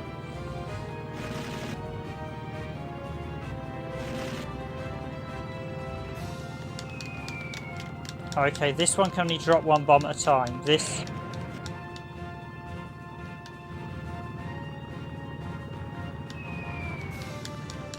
Okay, I think I picked the wrong plane in this one.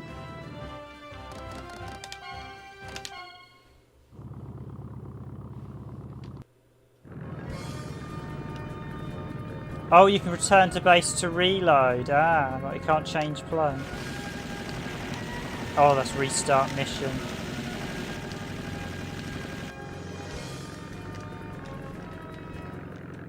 Okay.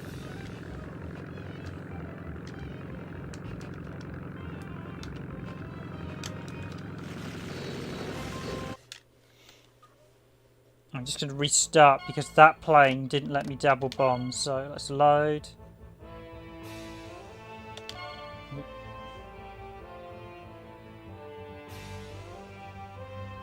Yeah, it's quite interesting the fact the local game has differences. I was quite surprised. I haven't played through the local count. I've played through Iron Aces many years back. I've only started playing this, so I can't be sure. There may be a lot of missions that sync up and are very similar later on, but the first couple are said very mirrored, which is really interesting. And the fact you have a different character leading you.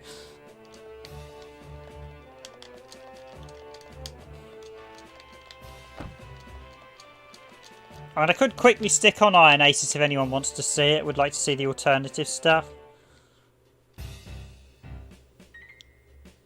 If anyone wants, yeah, to give a shout. If you want to see Iron Aces, I don't mind sticking it on for like the next 30 minutes or so. If people want to see the English version.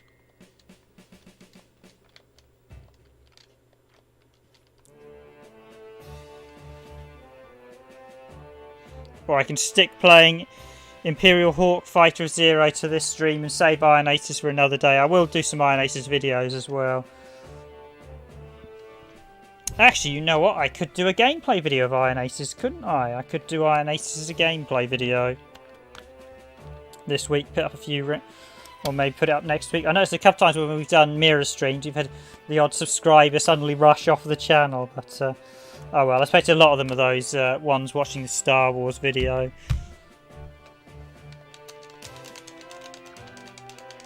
These cutscenes are quite long as well.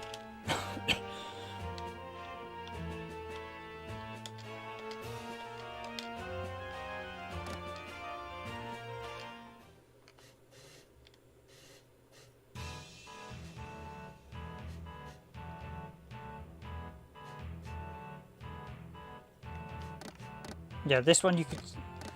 That one you couldn't drop... This one you seem to be able to drop multiple bombs, so...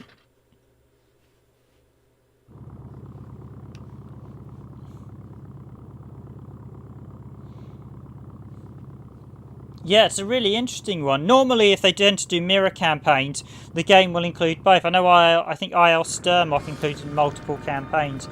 There was IL2 Sturmoff. Is it... What is it called? What's the full name? Is it Birds... Wings of Steel, Birds of Steel, and then there was the follow-up on 360. You're sat in a Dreamcast target. Yeah, you do get there. You'll get people follow you for a few games and then just disappear, so... We get a lot of people, you switch up genres, people.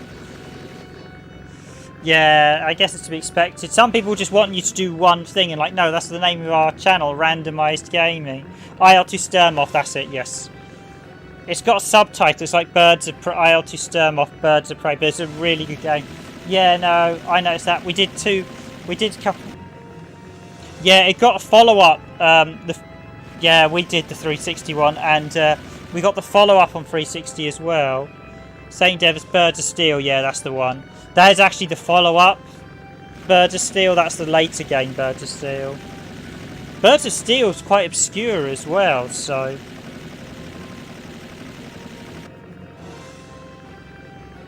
I know a couple of European guys we were speaking to had trouble getting hold of it. Same dev, different publisher, yeah. One Bird of Steel was Konami, wasn't it? Because they had quite a few problems with Sturmoff with their first publisher. I think it was 505 Street published Sturmoff, IL2 Sturmoff.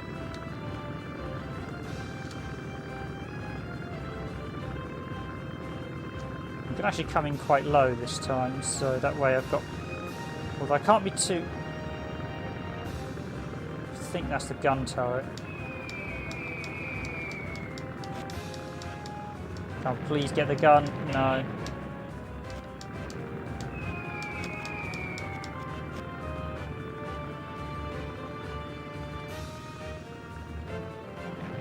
Oh, nice. You actually got to... you have to have a quick gander at your channel, Deep, and... Deep Friendship and Maintain the World Peace. I didn't realise you had your own channel. Yeah, Sturmoff's a really good game. I played through it a number of years back now. I actually did all the achievements. It was a hell of a grind.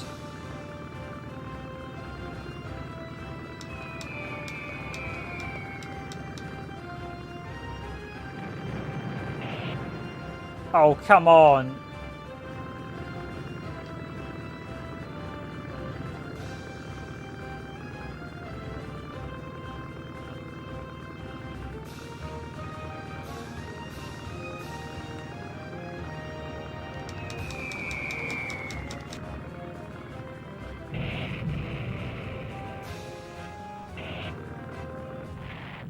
Oops. I mean, there's actually, is it the Red Baron on the Atari Lynx, which is like a really old school one, but really good. Checking out playlist, yeah.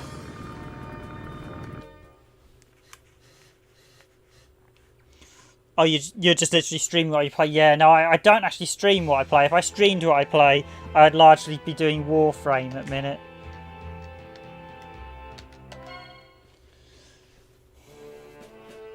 I'd literally be a very boring Warframe channel. Be like, yeah, we'll be grinding out this thing today for the next 8 hours. Yeah, Red Baron.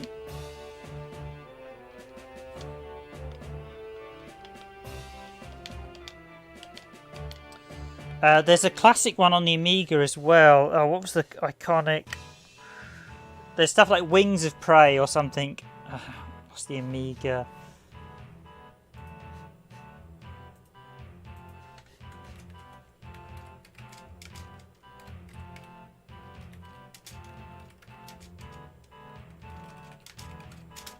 What's the one on the Amiga? I mean, I don't remember the B-17... Flying Fortress, Battle Hawks, no,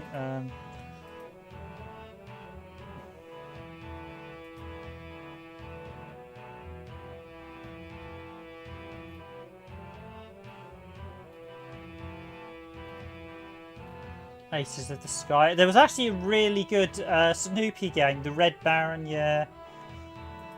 There's a couple of games I think called Red Baron. I think it's Pacifical Wings? Pacific Wings or something?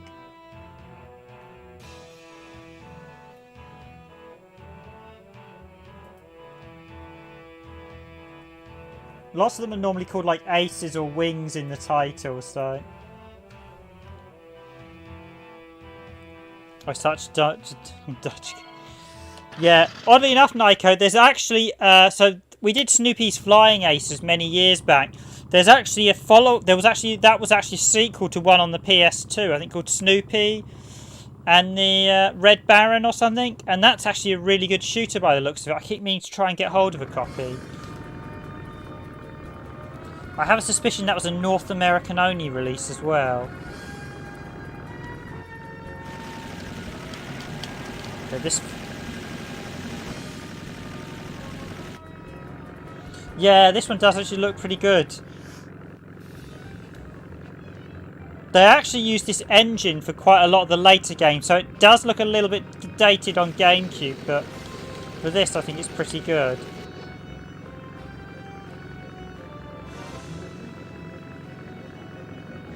Quite a few of the Dreamcast games I think have held up. I mean, some people may say the character models look a bit angular, and they do, but...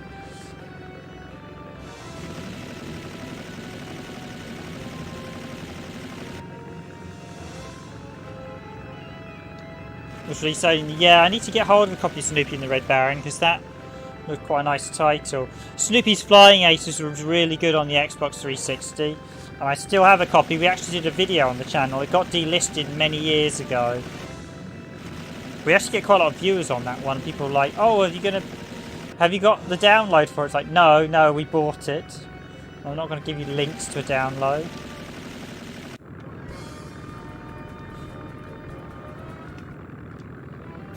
Though I have seen quite a few 360 sites that do offer...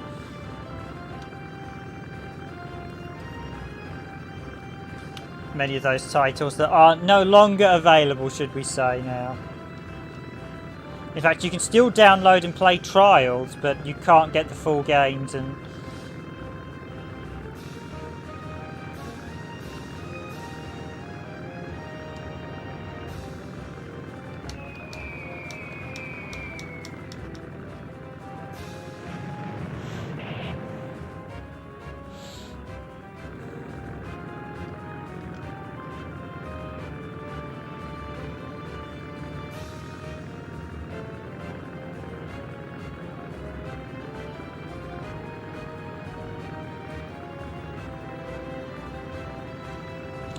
no, Jet Set Radio and Wacky Races probably hold up the most visually because they use cell shading.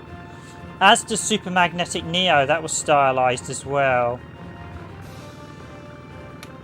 Illbleed's not bad, that looks pretty decent.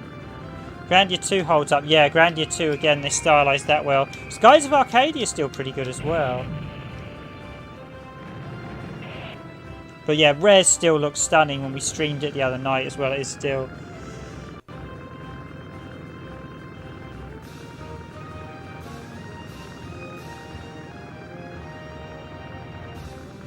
Record of Lodos War actually holds up because again they use a specific... Oh, I've actually got a back gunner on this one. Ah.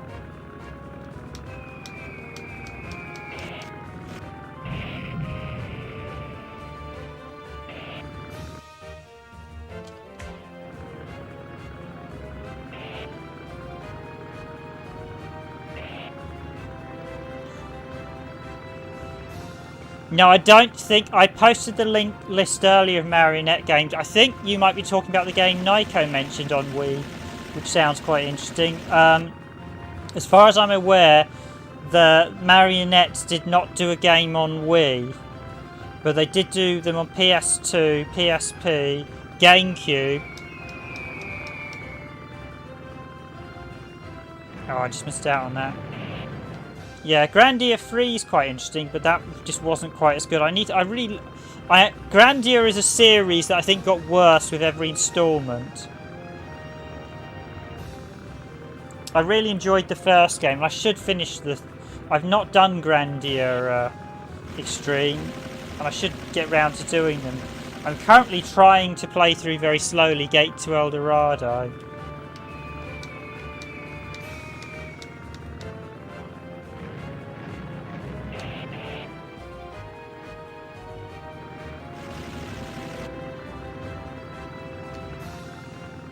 Yeah, that was the one Nico mentioned, which is quite interesting.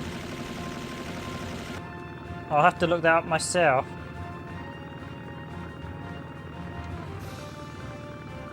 Because I don't think we actually have a World War II simulator. I'll check. One of the guys collects Wii games, so I'll ask him if he's got a World War II game on Wii. I think this is asking me to blow them up in order. I'm wondering if I took too long before to blow them all up.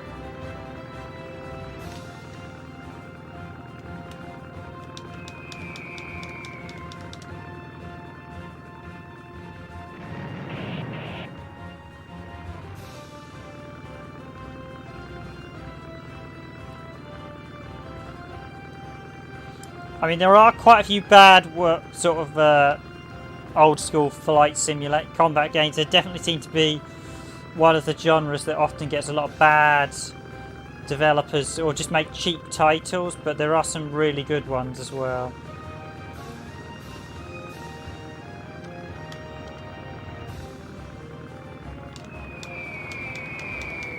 Come on, hit. Oh! Come on, that blew right past it.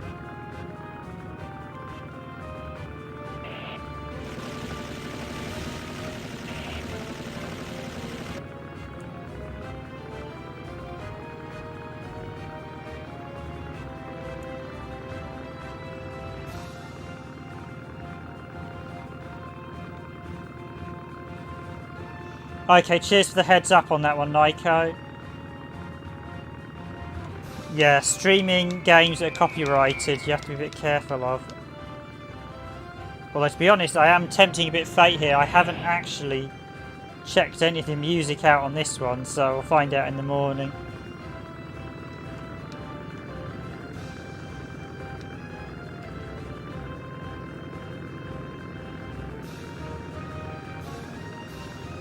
Delta Strike Squad sequel. No, I haven't played that. I know there was Deadly Skies on...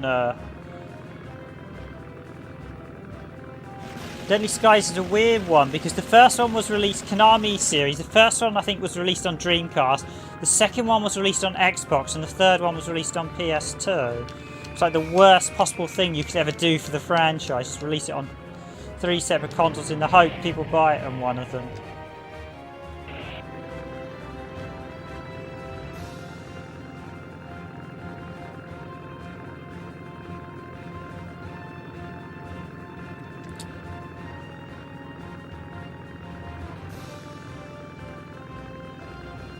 Yeah, I do hate it when they use licensed music for a lot of games.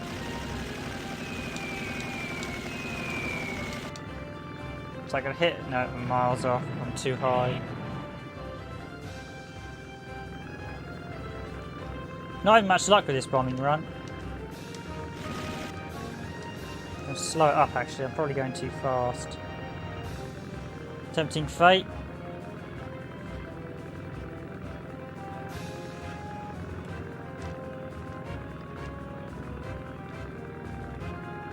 Okay, coming in.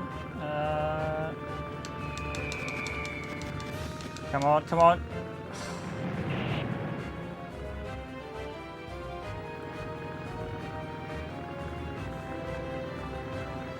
I did actually recently get the HD edition of Ace Combat 5. I was quite annoyed actually. I thought they said that was only available for a limited period, but it's still with the limited edition if you buy it, or the deluxe bundle version. Come on, hit. I'm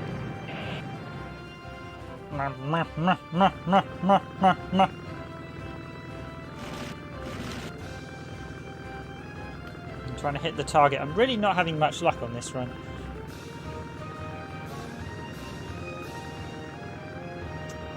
Ah, I see. So it's... They just copyrighted the video. Oh, is it another company? Yeah, there's some weird ones where they've had like Taiwanese companies. I've had a couple where we had like a Taiwanese company doing videos and then they've copyrighted the intros. They did it a few weeks back for...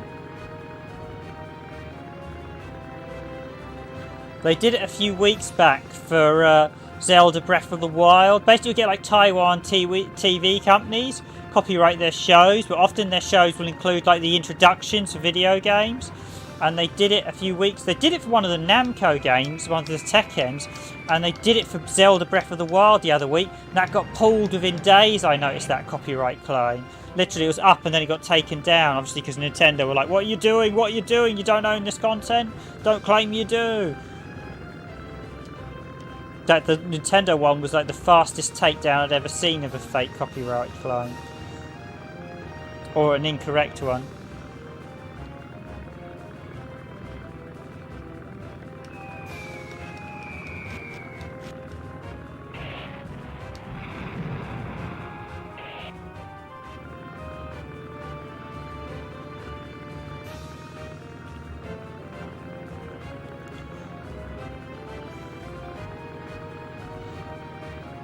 Yeah, I'm just gonna say it's not.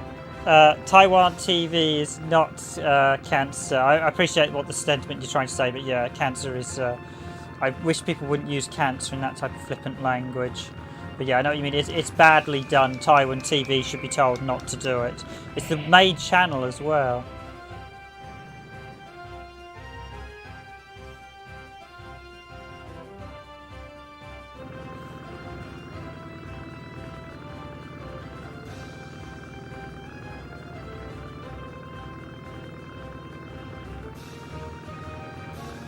Yeah, that's the problem. Like people just literally posting scenes they don't own as theirs, saying, "Oh, hey, yeah, we did this in our video, so it's ours." No, it's not, because it's not your game.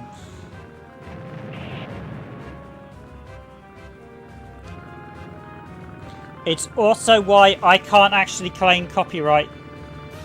No worries, I just thought I'd mention it.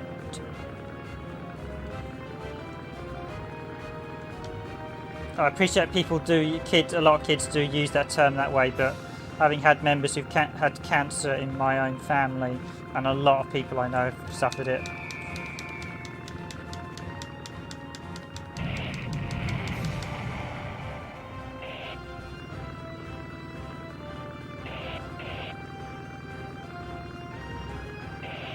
So I've no sympathy. Yeah, no, I've seen a lot of the.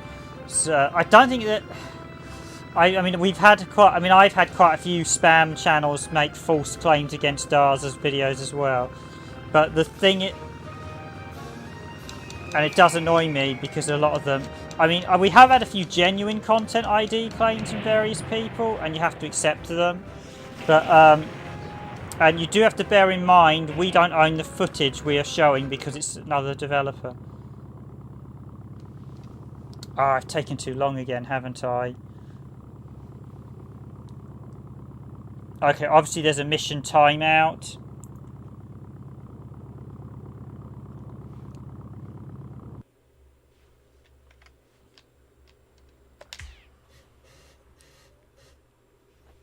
Ah, so that's what this mission's quite tricky. You've got to hit everything in the.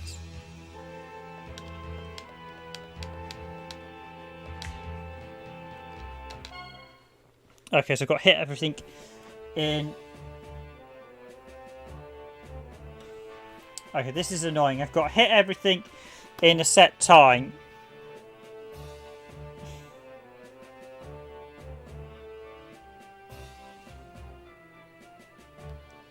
So I've got to blow them all up within a set time limit, else you fail the mission. Okay, that's my bad. Right, I'm just going to grab a quick glass of water and then I'll be back to try again.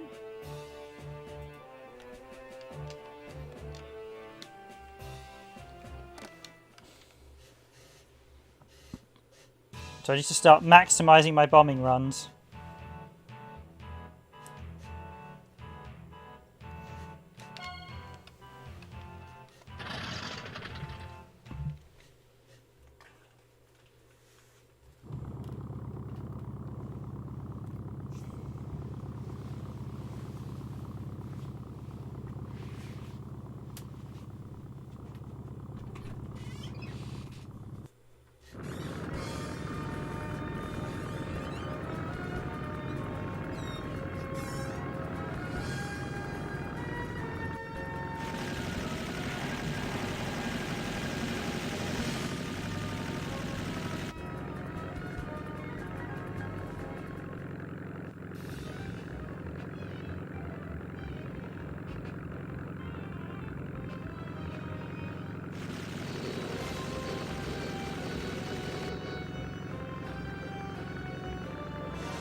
Oh, you ran off, did you, Nika? Okay, hopefully... Hope you're still on, but if you're not, thanks for being on stream, and have a good night. So yeah, I'm going to give this one another shot.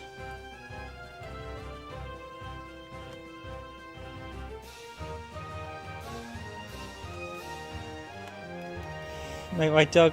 Yeah, no, I know, but I know what you mean about fake.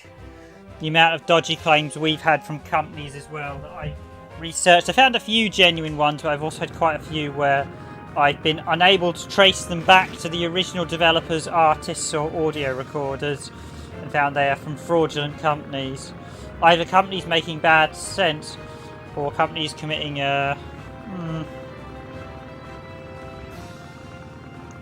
Right, let's see if... Right, okay, so first let's see if I can blow these three up. So I have a set time limit. So if I probably go about here, should get at least one of them.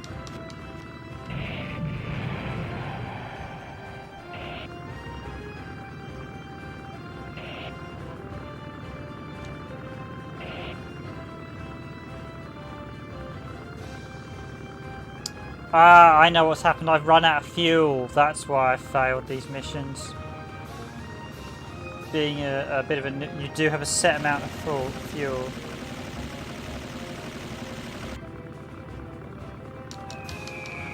Come on, come on, come on. Yes. Okay, this is actually the perfect height. I'm just above the towers, so... I'm going to be just above the tower so that when my bombs hit them directly...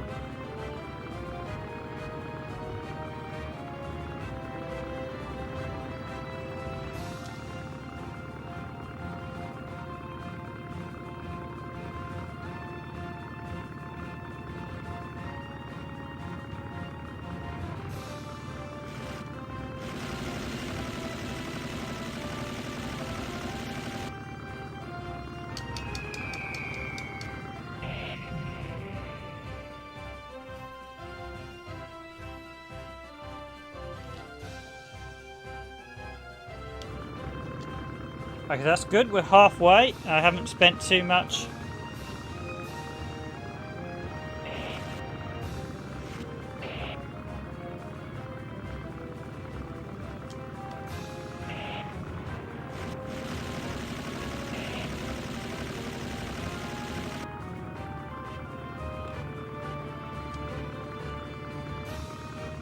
I'm also going to line it up with these two coming, so... I want to make sure I've got the tail height about right.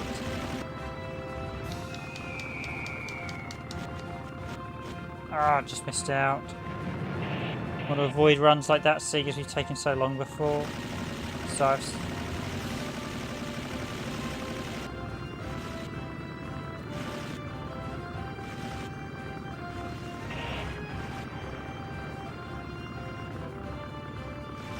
Yeah, if I had limited at this stage, it'd be very difficult with limited ammo. You really have got to line everything up so perfectly.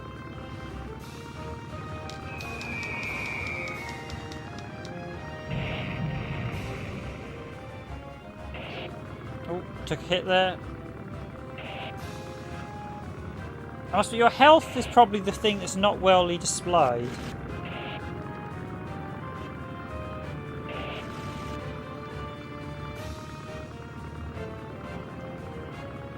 It's hard to work out where your health actually is. I assume my plane's taking damage, so... Ooh, yeah, I should actually try and line this up.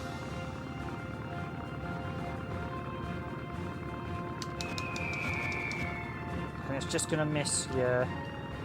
I was too angled, I wasn't... There's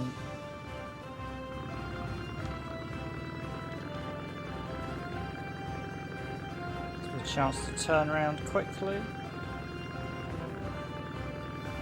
Just get my... What I want to try and do on this time is try and get both or one of them in a line up, so...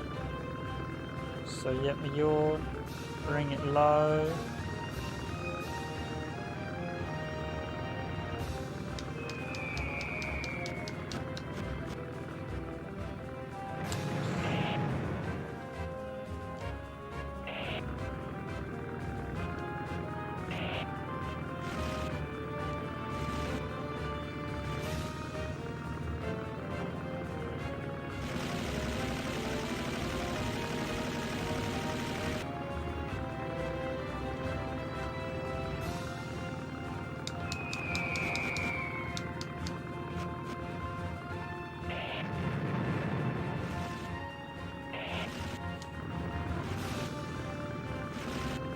Didn't blow all these other tower-ups quickly to lose these ones. I could have sworn that last one was practically straight as well, so... Okay, right. Come on, no, that's too angled. Oh!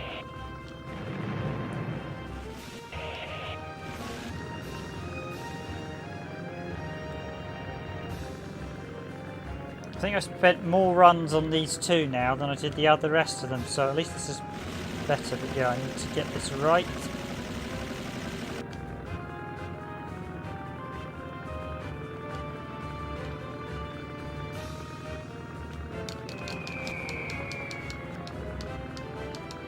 Yes, one down, one to go. Okay, that's not the one I intended to hit, but it's all good, as they say, as long as one's down.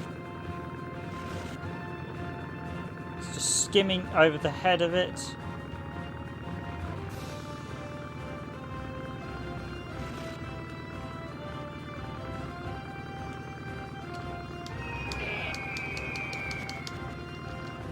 Oh, come on, that should have been... Oh, it's because I angled the plane, wasn't it, with some of the bombs. Basically got to take a run at it.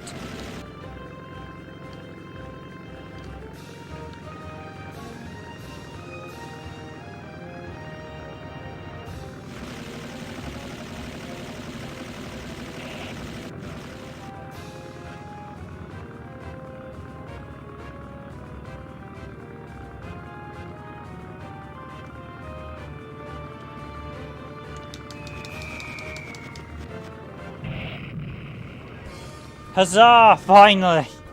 Without running out of fuel this time.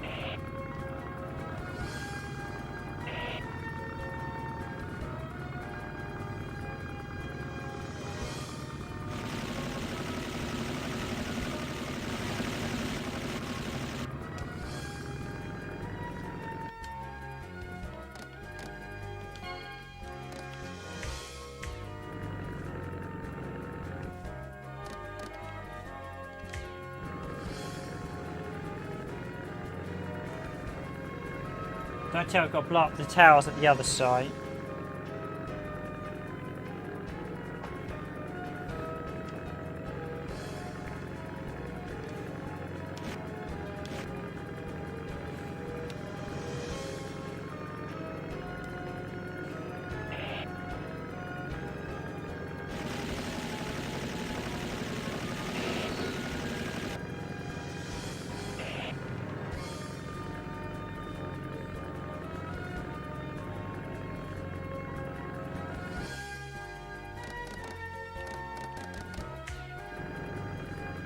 Oh no, please don't tell me I've got to blow up the towers at the other side.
My face right now is not a happy one.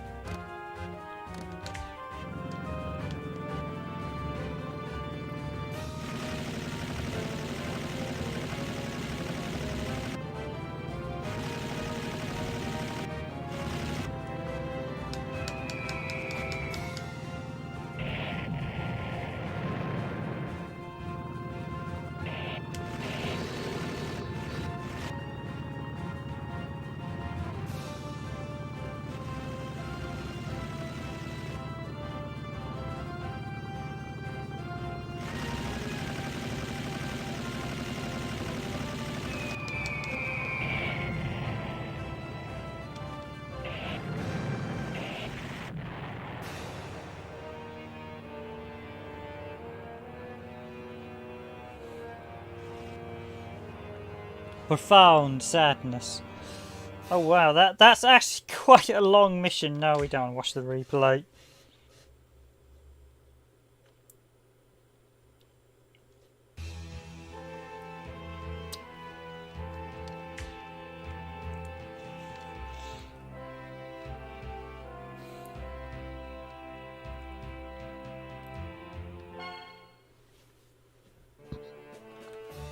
Okay, so that's actually quite a tricky mission trying to blow up those radars. More frustrating than anything.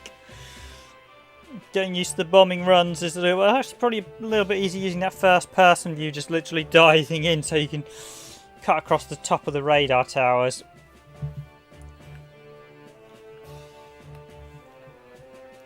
But I don't think I've been doing this for 2 hours now, 20, so I've shown you enough, I think, of Imperial no Taka, Fighters of Zero, or Imperial Hawk, Fighter of Zeros is the translation.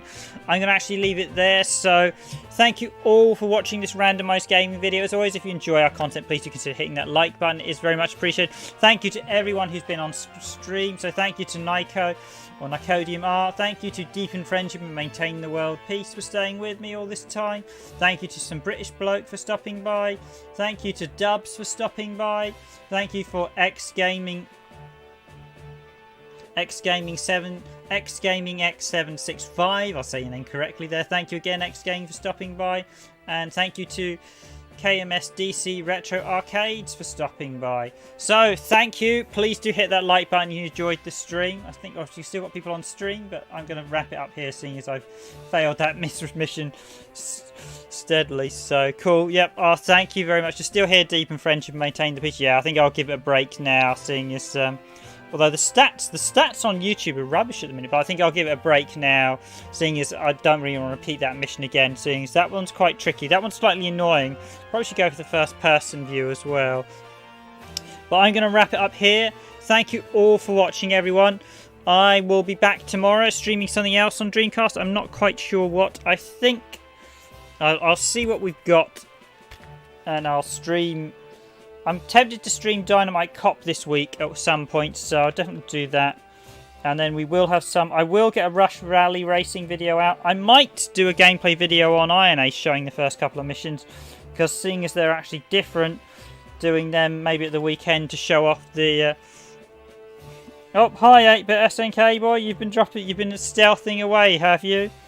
On stream, or have you just joined? Oh, you know what? I'll do it one last time.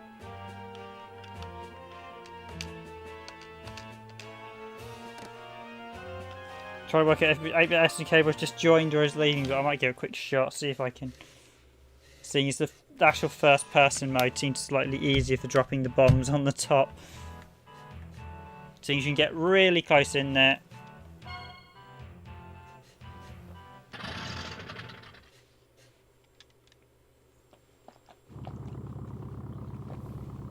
But yeah, I might showcase a bit of Iron Aces, and then I might actually do a nice comparison video. I'd quite like to play through all of this to see how much difference it is to Iron Aces, and then actually record it chronologically. Because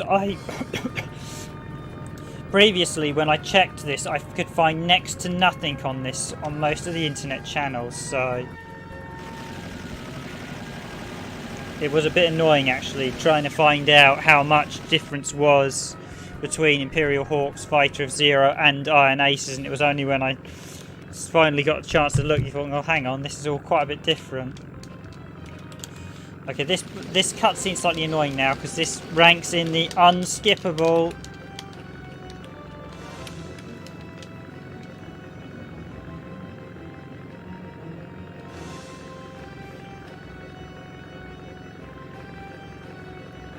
Yeah, I realised there is 1 to 4, 5, 6, 7. There is 14 towers, and there's only you get 16 bombs, so you can miss 2 if you have normal ammo. If you don't have unlimited ammo.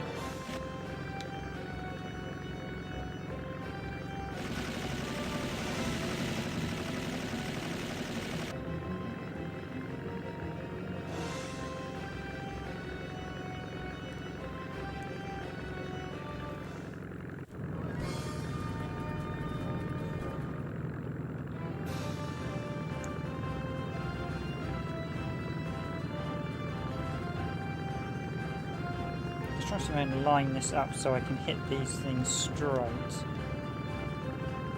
if I hit them at an angle.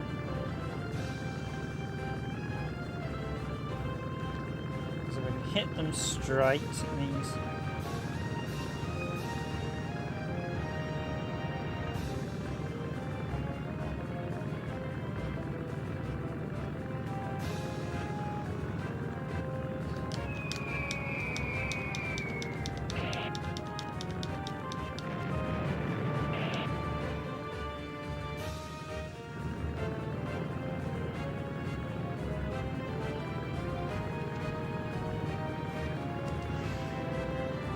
Hey, but thanks for joining the stream. No, I haven't actually seen... I've never actually watched much... a lot of that many Japanese anime, so I've never actually seen Ghost in the Shell, I will admit. I'm aware of what it's about, but I've never actually seen it. I know it's one of the big iconic Japanese ones.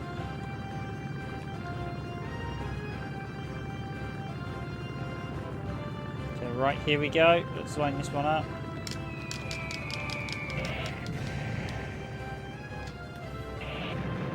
Yeah, trying to get it straight is a bit difficult.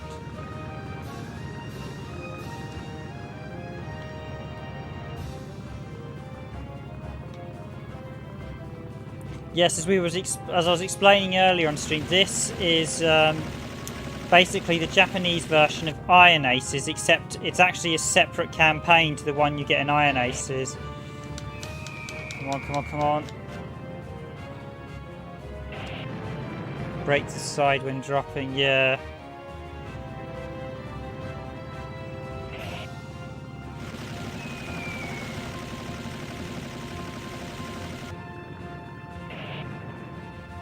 Yeah, you're right, Deep in Friendship. That gives you a much more controllable blast, doesn't it? I need to do that. If I drop when I'm pulling up, you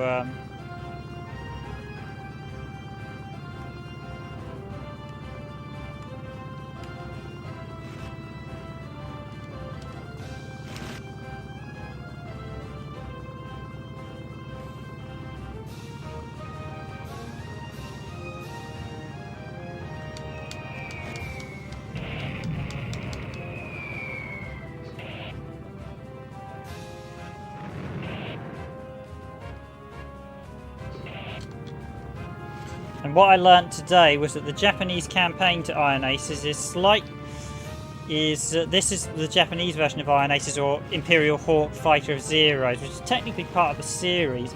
And the campaign is actually basically inverted in Iron Aces, apart from 1 or 2 missions by the looks of it. So, yeah, ooh, I think that might not quite make. Yeah.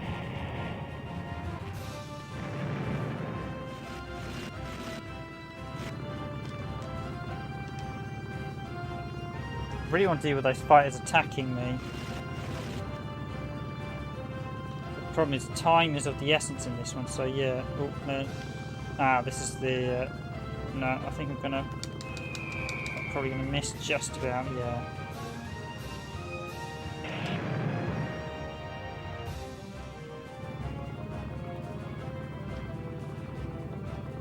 Getting the knack of being able to drop the bombs on these things. The fighting missions are quite good. The bombing is probably the toughest bit, although I suppose this is probably fairly close to what realistic bombing was like back then, because they literally did just throw the bombs out of the plane. No targeting, it's literally what you see, aim for the and hope for the best.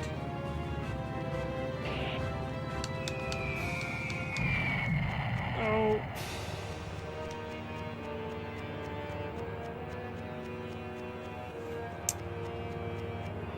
Yep, I literally blew that up.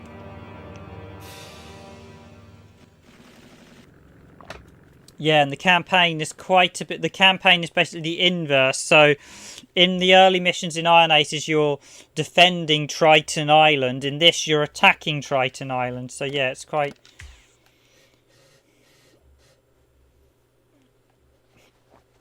So the missions, I was quite surprised. The very first prologue mission is the same in both games. But the difference in this one is, and you're about to see it, is you get cutscenes in between missions as well of all the characters, and you get to chat to them. So you don't get this in Iron Aces.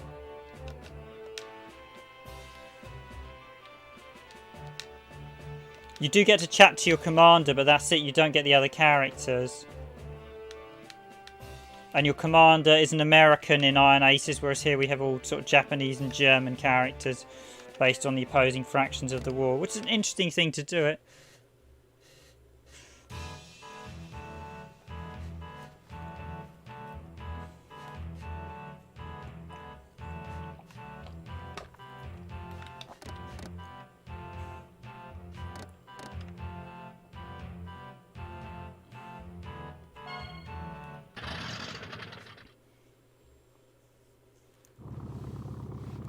But yeah, until I'd never seen anyone properly document it. But now that I've actually played it, I realised, oh hey, some of the campaign mission actually has some very different missions. So it's actually quite interesting. Now I don't know if they chop and change the mission a bit from Iron Aces. I've only just started playing through this, but yeah, I was pleasantly surprised by the fact I basically had an alternative campaign. And you have a lot more story-driven campaign as well in this one because you have the other pilots, unlike in Iron Aces.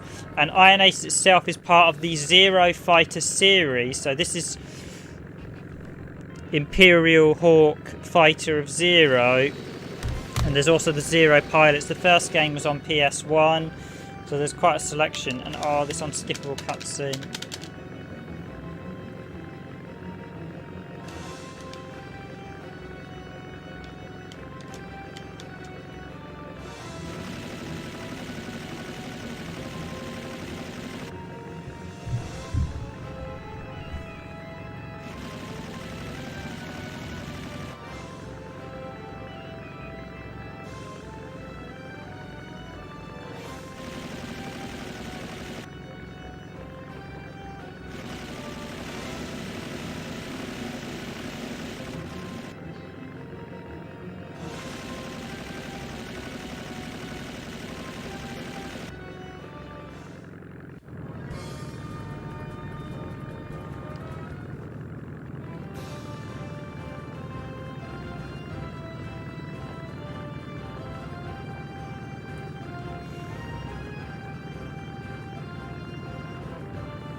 Yeah, I really wish I could shoot these radar towers.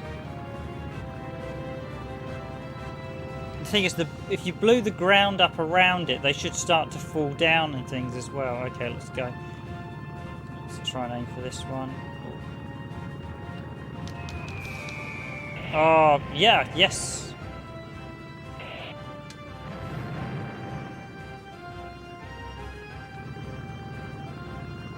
Just got the one, but that's okay. That's good enough for me.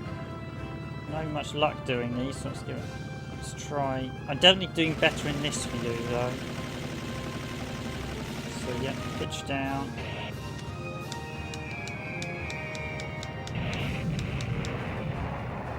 Ah, finally, yeah.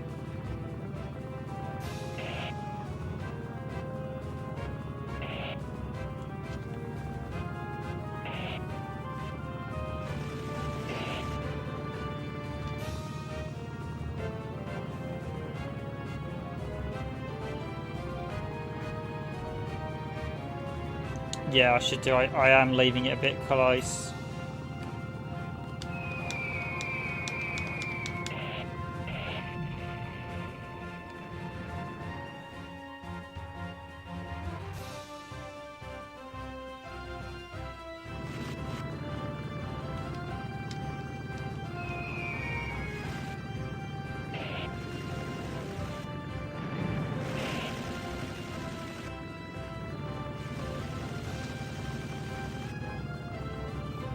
Actually, it's definitely easier to line up bombs in this view as well.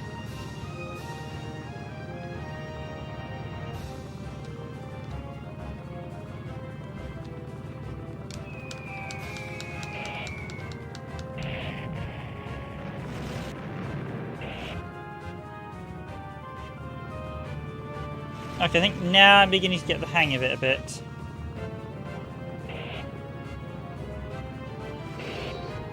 Oh, come on, my gunner.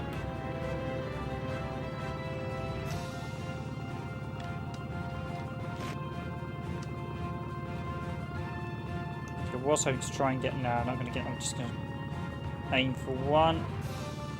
Should be about there.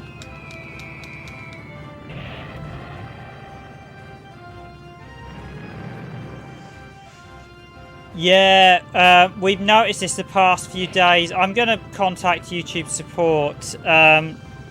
So, a couple of people have said now, and I've noticed it myself, the YouTube concurrent viewers is broken. It's just rubbish. There's clearly at least 2 of you watching, if not more.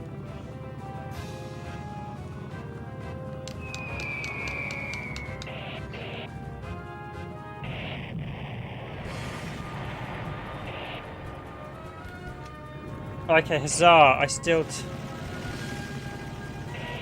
Yeah, so what's annoying is I think that's affecting the viewing stats. I'm going to contact YouTube support and say, hi YouTube, we clear cases now where your stats are completely broken and not showing the numbers.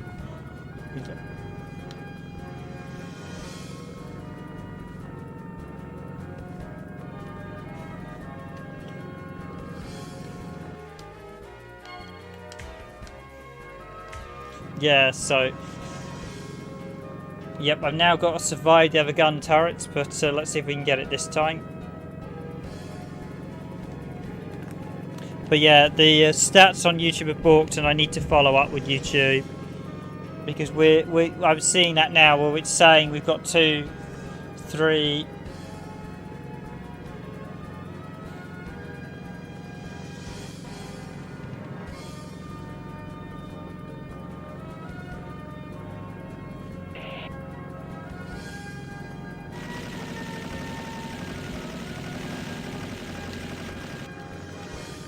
Use the 3 cam to look behind me as well.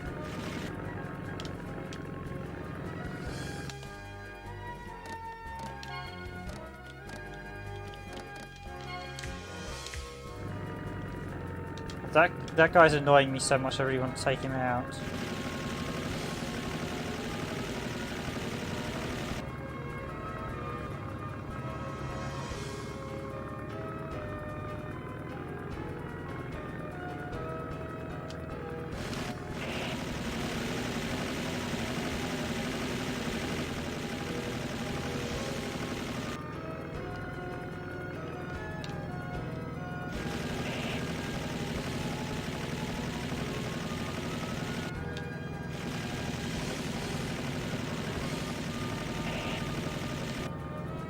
There he goes down to the...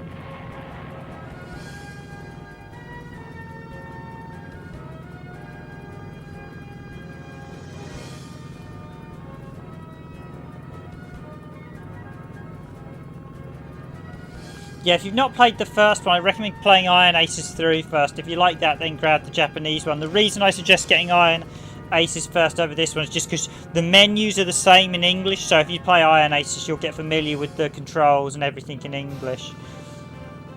And like I said, in Iron Aces, the second chapter 2 in this campaign is you defending the radar bases from attacks, so it's effectively the inverse of this mission. You don't do the one where you wipe out the defences, or where they wipe it isn't in Iron Aces, but this one is, but you're defending from the attacks, so... which is quite interesting.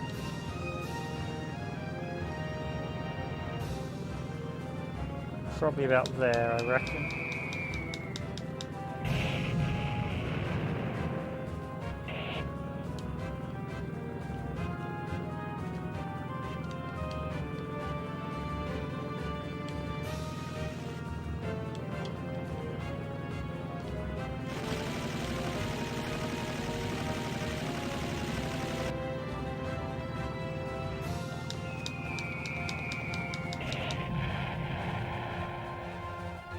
Oh, great. Fantastic. That's what I wanted to see.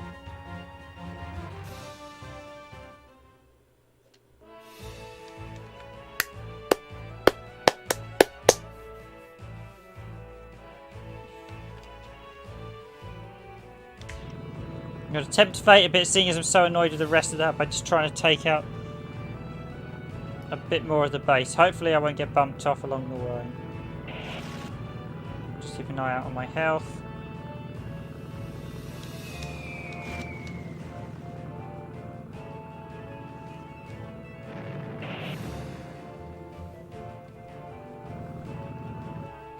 Let's just target the Spitfires.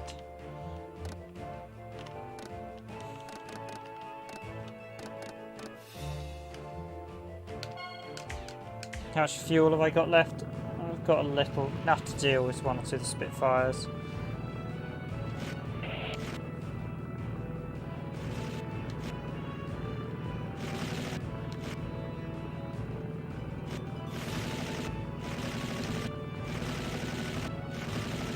So once you clear a mission, you can return to base at any time. Yeah, you're going down, buddy.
They even look round in the cockpit, which is quite nice.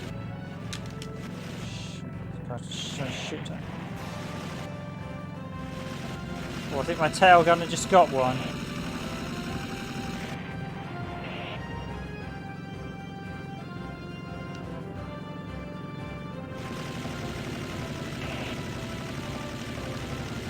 Oh, nicely done. Yeah, he did just get one.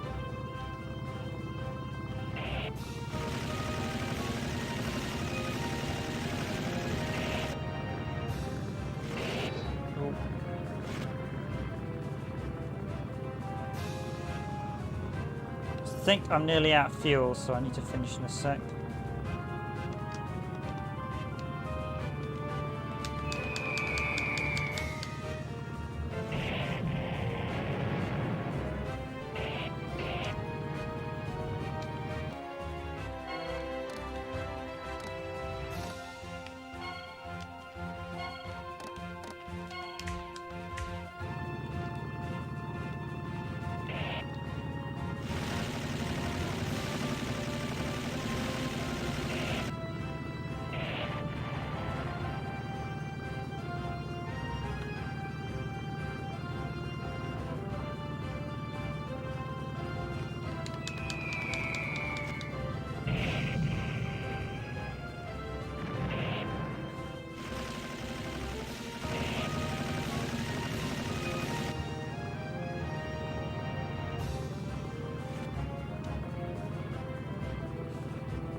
I was keen to get revenge on this radar base, seeing as oh,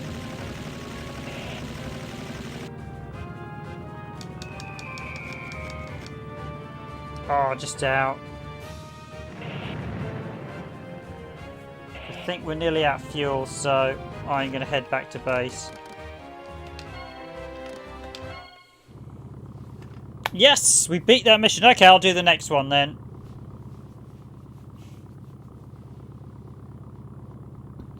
Yeah, definitely. You're right about dipping down deep in French and maintain the world. That was very helpful advice. Also, that camera angle where you're in the cockpit is much better. Because you can get the height level. It just feels easier to see where you're going to bomb.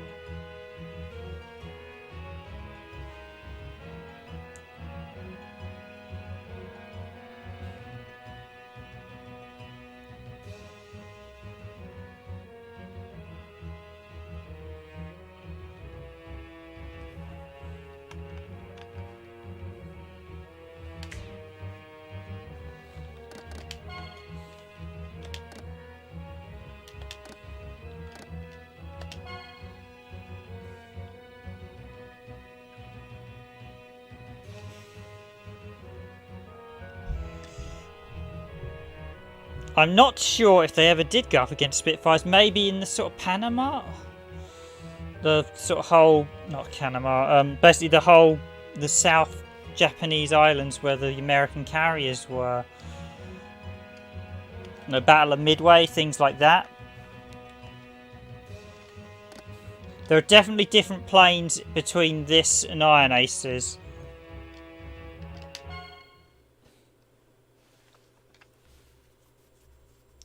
Is the nurse going to turn up in this cutscene? So that's chapter 4.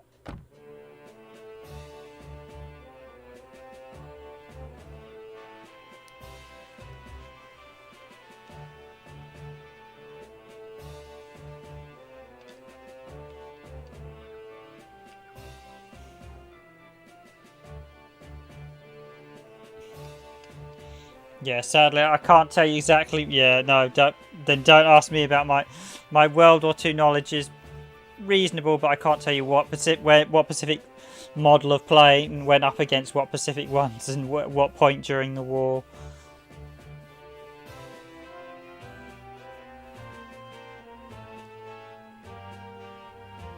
I just remember Spitfires and Hurricanes is what they said for the Battle of Britain, wasn't it?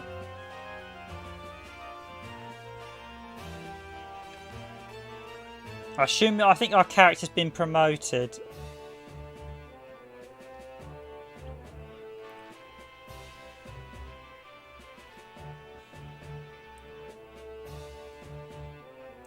Now, if you've ever seen, as I said, if you've seen Iron Aces, you'll know there's no cutscenes like this. So.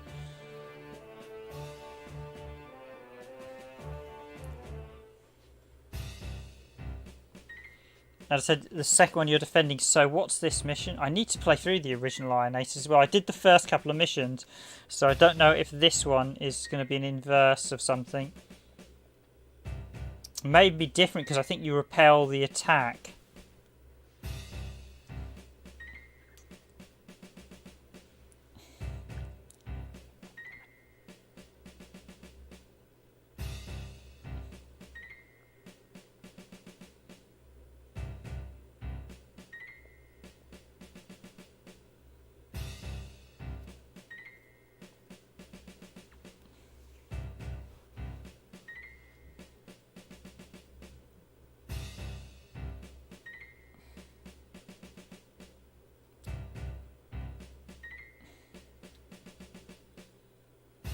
Oh, we're bombing up more radar bases. Or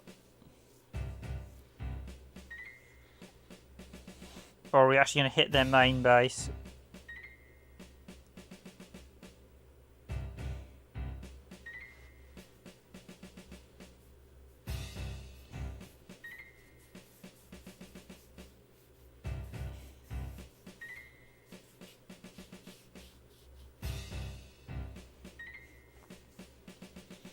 Yeah, both my grandfathers. I think one was a mechanic and did some stuff during the war, and one was sort of. I think he was a kid, so was evacuated out during World War II. But I have a feeling he may have got drafted in towards the end, possibly, because I think he just sort of came of age.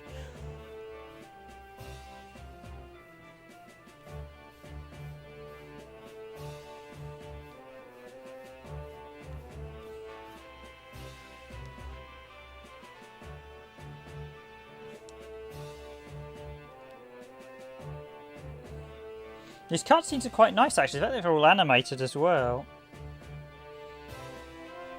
They definitely give you a lot more background. I mean, even though I can't understand what they're saying, you get an idea. You can sort of see the team makeup between the hot-headed characters and your character, the sort of boss, and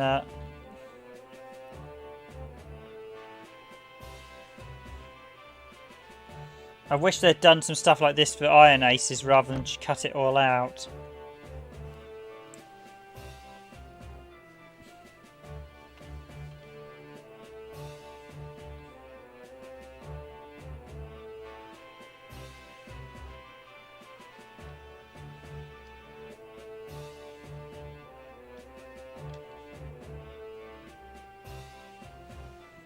I suppose the thing is, which one of them is probably going to get shot down first as part of the story.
Also, going to be dogfighting in this mission.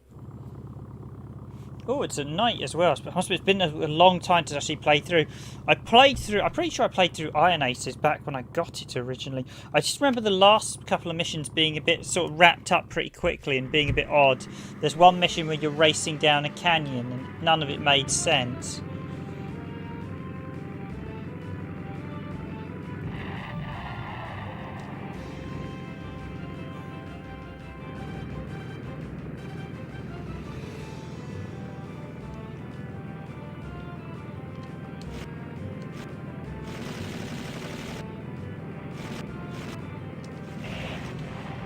Yeah, my fighting knowledge isn't great. Mission incomplete. I skipped over, we didn't blow that one up in time. Yeah, I know the top plane at the end was during World War II was I think it was the Messerschmitt 2 Schmidt 2, which is sort of the first jet engine one.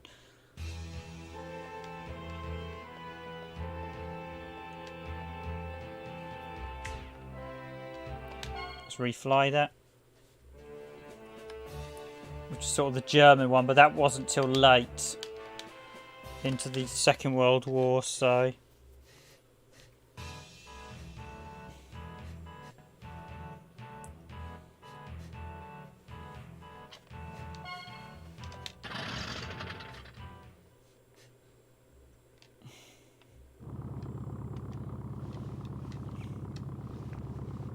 So now, concurrent viewers, we now have no one on watching the stream. Oh, YouTube! I'm gonna have to send a support email that says, "Can you look into this?" What? Yeah. So we've gone from 0 to 2. I don't know what's up with YouTube server at the minute, but they're not getting the.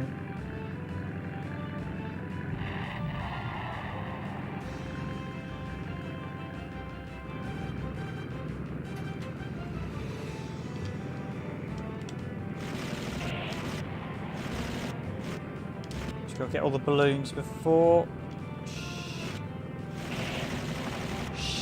Oh, I failed the mission again.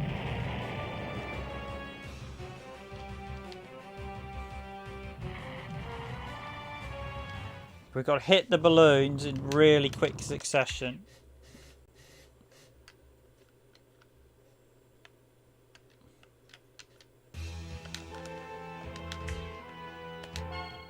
Slight gripe to the fact there's not an instant restart button. You can also bring up the tactical overview and save there from the menu. As I said, the menu interface is actually slightly different. You still get to talk to your commander in Iron Aces, but you only have the one commander. You don't get all these nicely animated cutscenes, and you do get different planes as well. Some of them, there are some of the planes in both games, but I think there's a few more Japanese ones in this one than a few.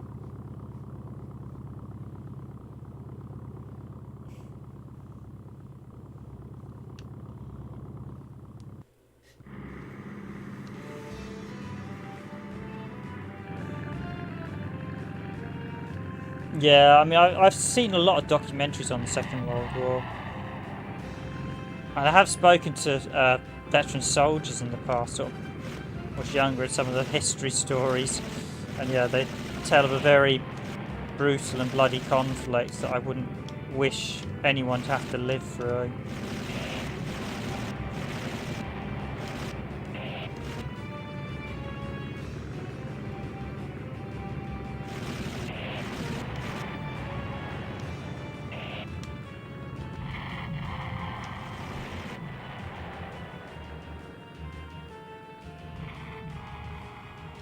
Yeah, the minute mine says 2, then 3, and then... Oh, this mission's irritating. Got to get the balloons. Actually, what's annoying in this one is that camera... I've got to press the D-pad to drop that camera. I think there's an option to turn it off, but I can't remember which one it is. So just see, does the INS manual tell me which one the kill camera is? Yeah, it's up and down like a yo-yo. Interface. I want to turn off the sort of tracking camera when you blow up enemies. No, it doesn't.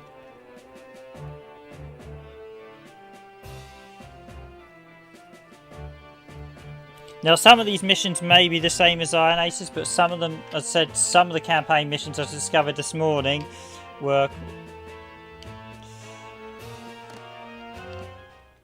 Yeah, I need to slow my speed down.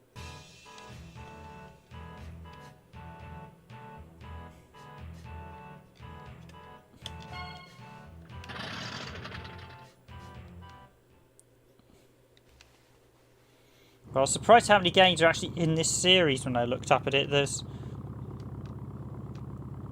Yeah, YouTube's saying 2, so I think it's about 2. I think it's just you and Deep in Friendship, unless there's some lurkers.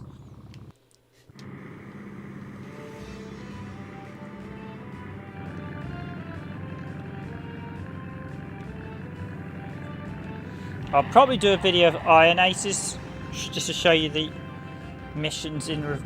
Okay, right, slow right down to that point. Yeah, slow right down, because we need to get these balloons. Oh, that has camera transitions, technically to the Sega pattern, that.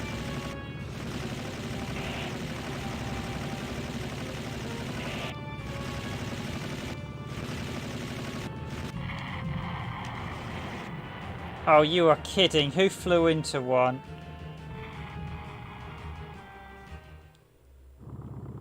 This mission is blooming hard.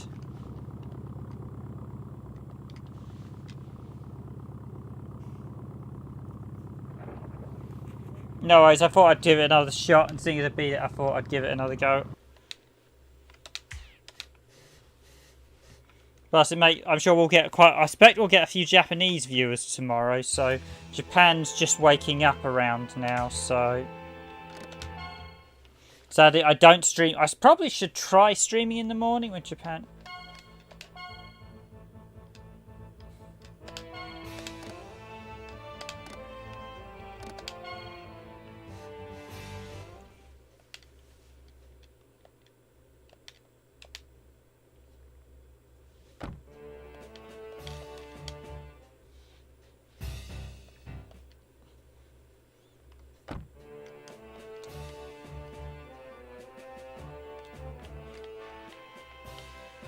Because the reason I actually wanted to see this was because I couldn't find any decent videos of this. The only videos I saw showed like the very first story mission, which is the like prologue mission, which is the same as Iron Aces, and that's about it. And then they ended it there. And actually, once you go into it, you see you've got all these additional cutscenes. All these the menus are different. How things are laid out, or at least the main menus. The HUD menus are all the same, which is handy.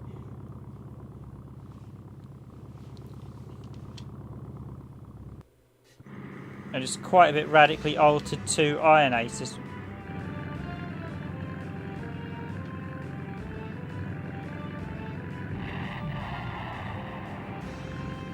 But you've got to shoot them before they fly past, as by all accounts.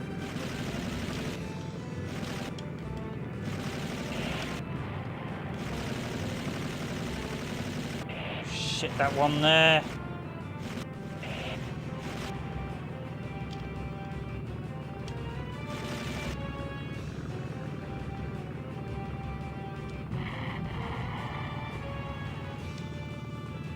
Apologies.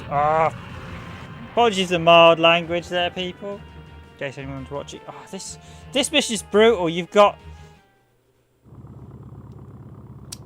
literally got seconds to shoot down all the balloons. I certainly wanted to make sure you try. Come on, get a move on, Yes, I don't want the replay. The replay is like 2 minutes and we go. This mission is tough. Yep.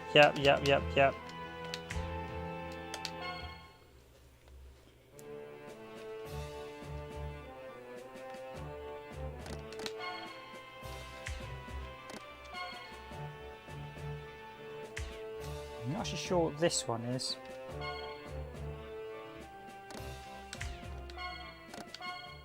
Let's see, if I click yes, what's it do? Oh, that's exit out into mission.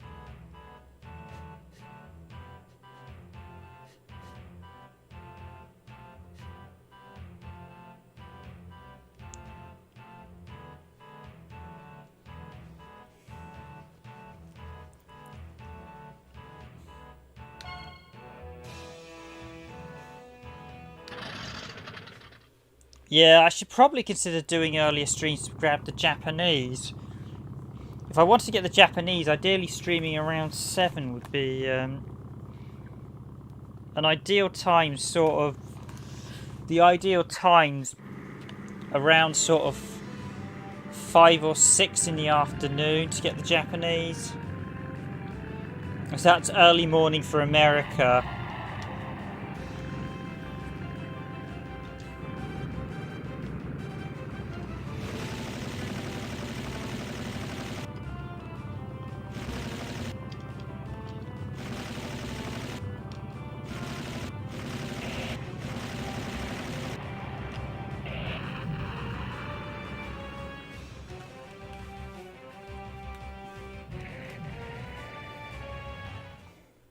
God, they're as useless as... I wonder if the other guys are supposed to shoot the ones that are marked out. This mission is ruthless. Absolutely ruthless. Yeah. Obviously, they're definitely ranking up the difficulty.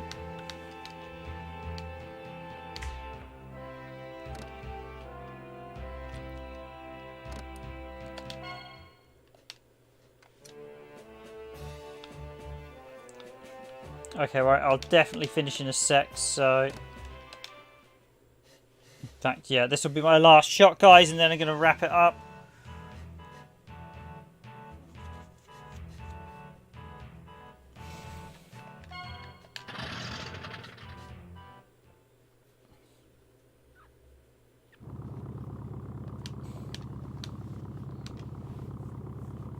I'm going to assume I've got to basically fly at speed and take them out while my guys take out the other blimps. At least I hope my guys are taking out the other blimps. So I'm going to assume they have their targets, I have mine.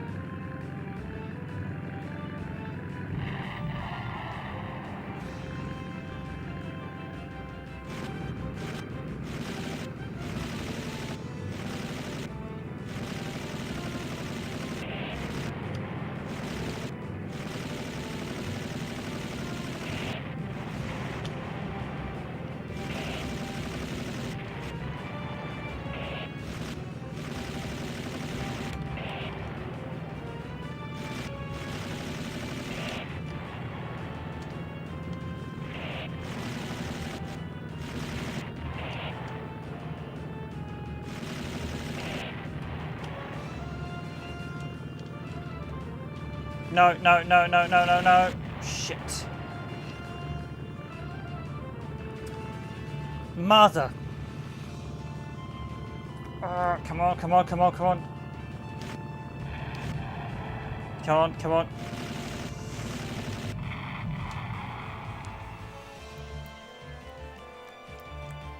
Ah, one left. Okay, another shot. Okay, that's quite a short mission. I've just got to shoot my targeted balloons very quickly. Yeah, I should turn off the... it's the camera that actually slows you down.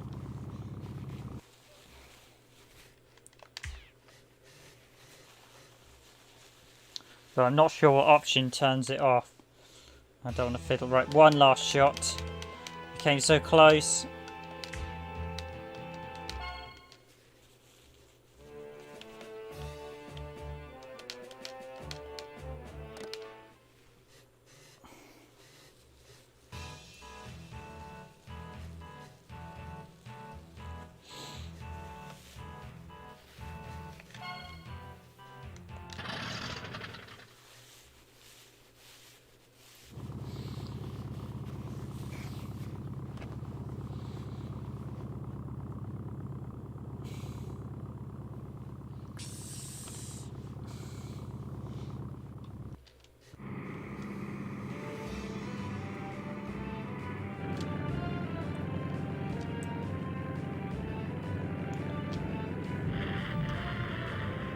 So I've got to shoot my designated car targets. Okay, so let's...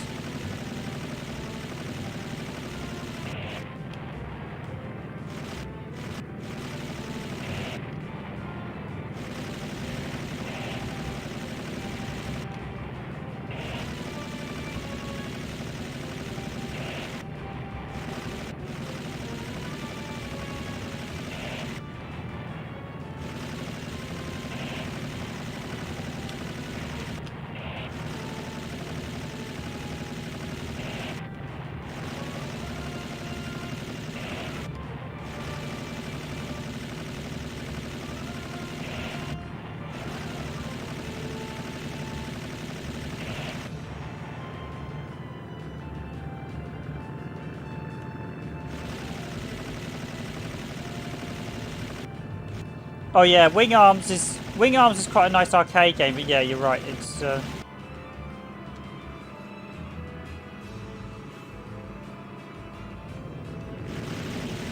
although enemy fighters,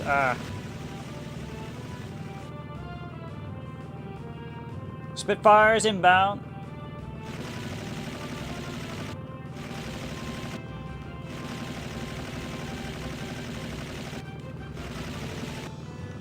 Yeah, there is a unlimited. You can have a limited ammo, but that just makes things brutally difficult, especially on those bombing missions.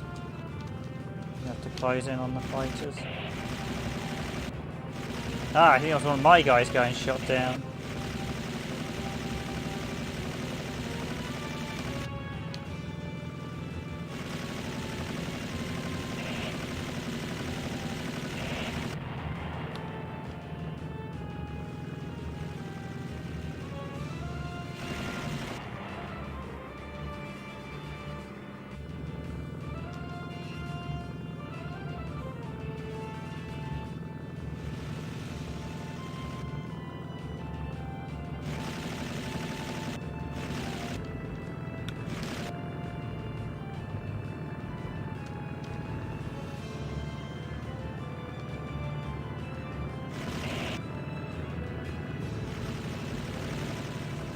Can't see it properly, but I know it's there. Okay, there we go. Get him, come on. That wasn't enough. Got him.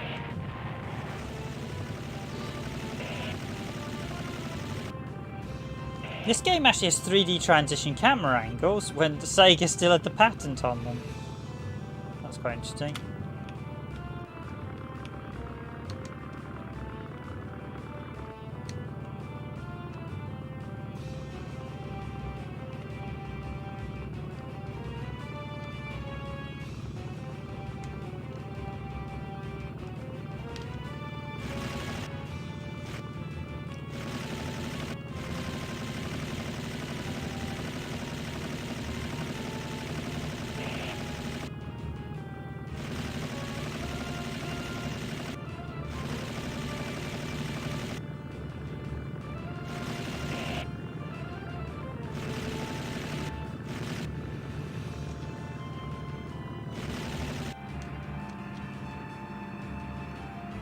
Yeah, Wing Arms is good, but this is definitely a better game.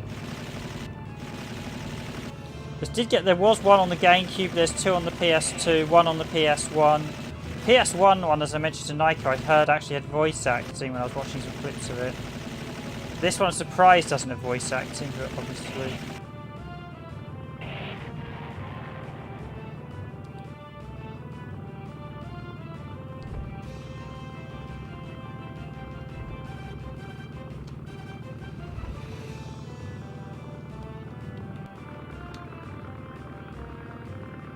Oh, I think there were flat cannons shooting us a second ago.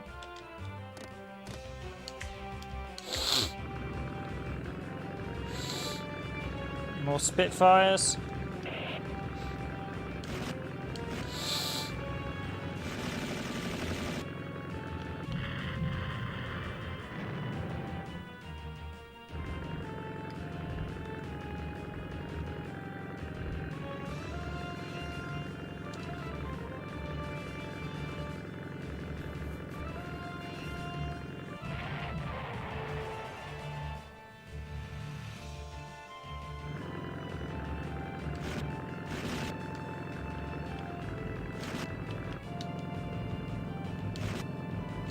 So that was, I think, one of our guys ejecting, I think, if I check.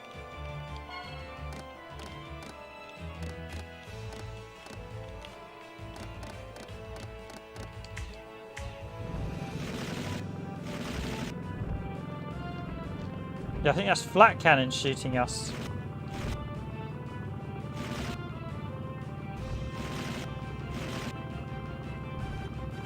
But watch that, they will actually damage you, flat cannons.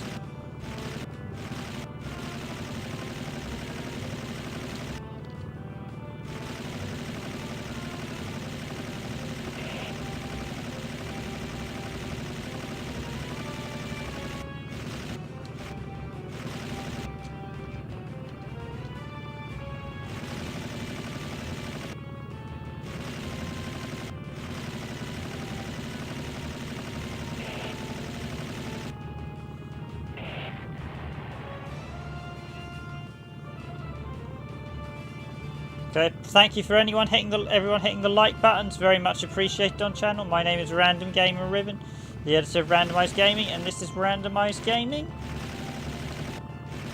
And tonight I am streaming Imperial Hawk Fighter of Zero on Sega Dreamcast. This is the Japanese version. Well, I say it's the Japanese version of Iron Aces, but it's quite a bit different to Iron Aces. It's sort of an inverted campaign with additional cutscenes.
A few more Spitfire kills while I've still got fuel.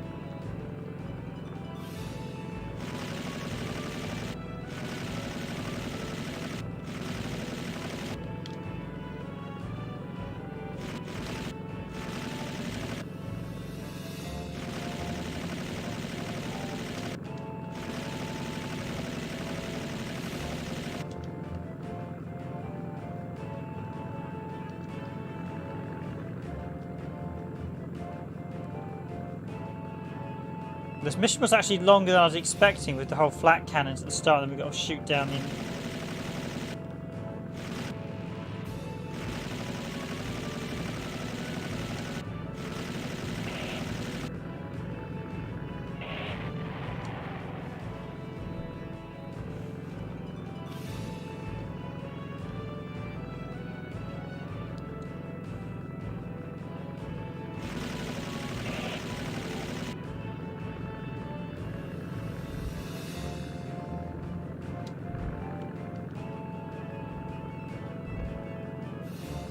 Better watch that, got flat cannon shooting me at the minute. Oh, yeah.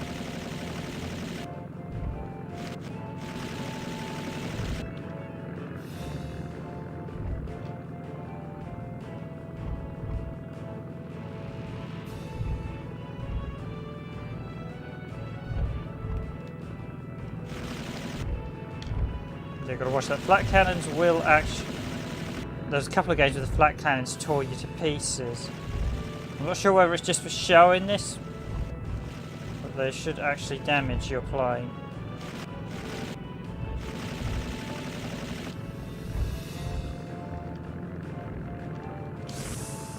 Okay, that was a bit tight.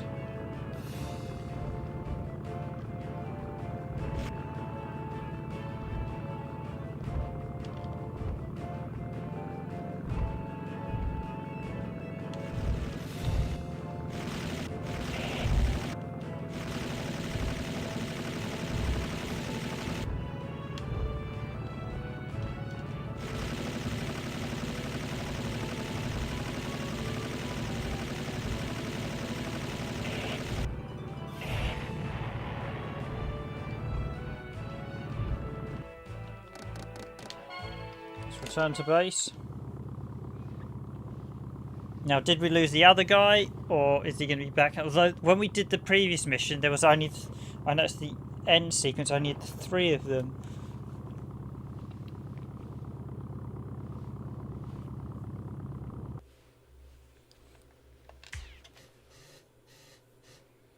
Did he eject out, or has he been captured?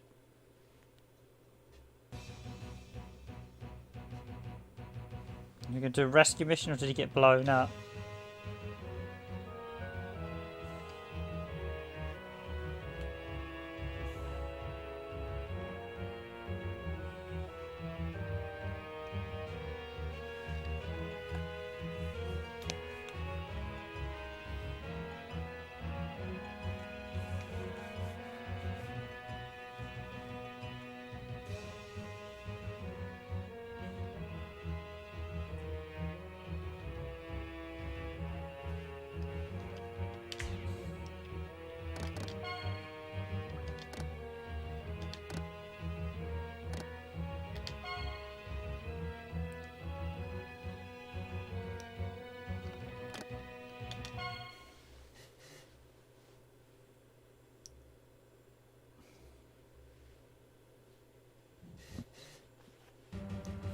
Okay, this is sort of episode 2.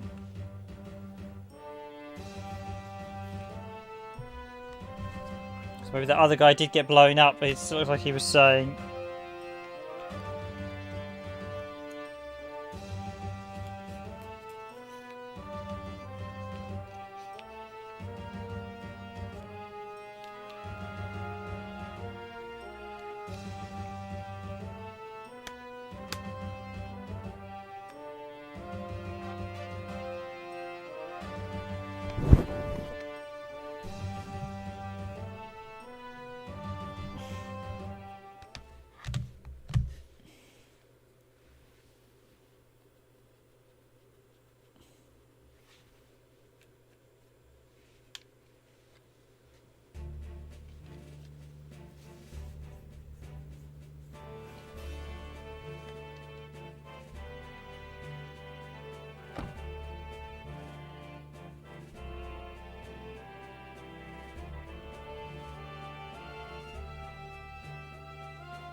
Oh, these are the new recruits, are they?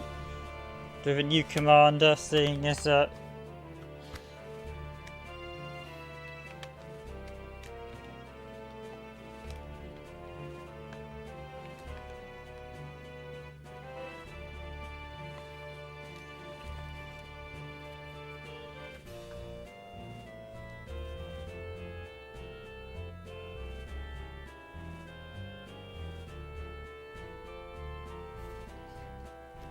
Actually, these are characters from the next episode aren't actually in the manual. They've only got the ones from the first episode.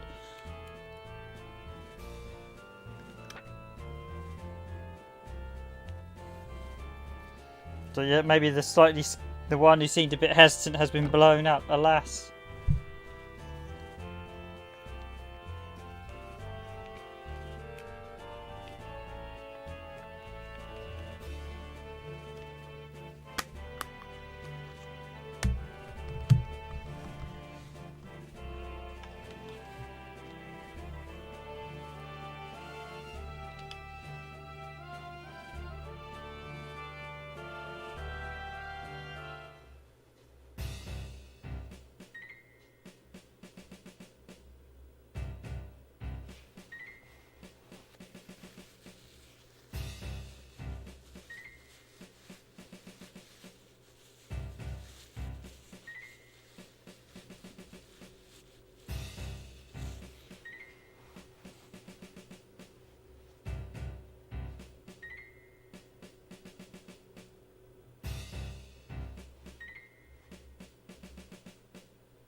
Yep, I assume probably going to find a character or two gets blown up each chapter. I suppose just quite akin to real warfare. I mean, most people didn't survive more than a handful of battles.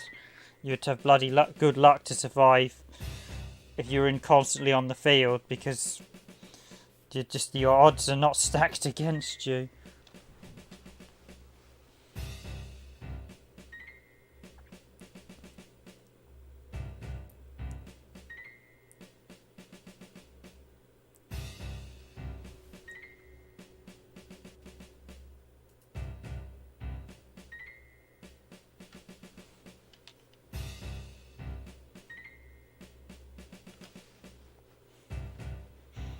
Have a quick go on this mission and then I'll wrap it up.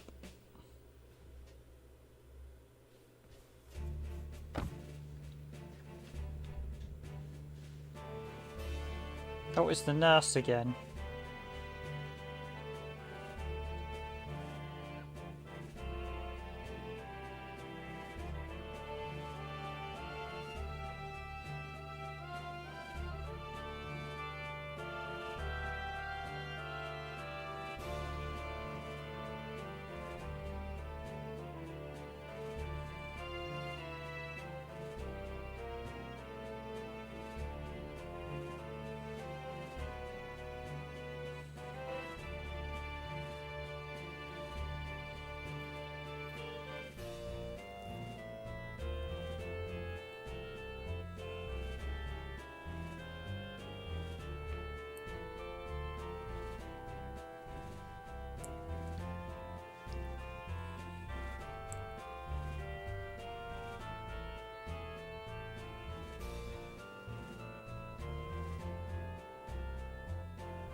Or it's a different command centre? We've got a different commander then.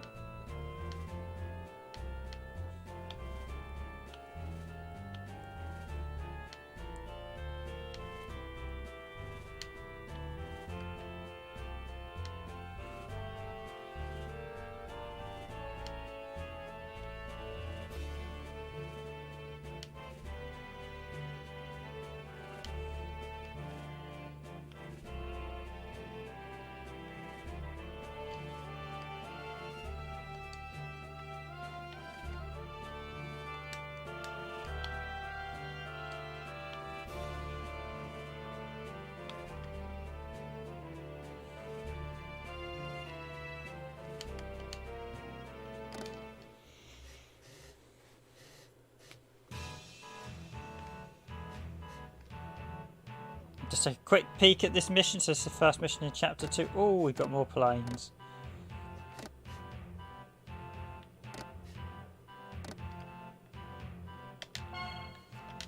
Like a proper assault bomber. One of the slight gripes I do have is the... Oh, we're taking off from an aircraft carrier.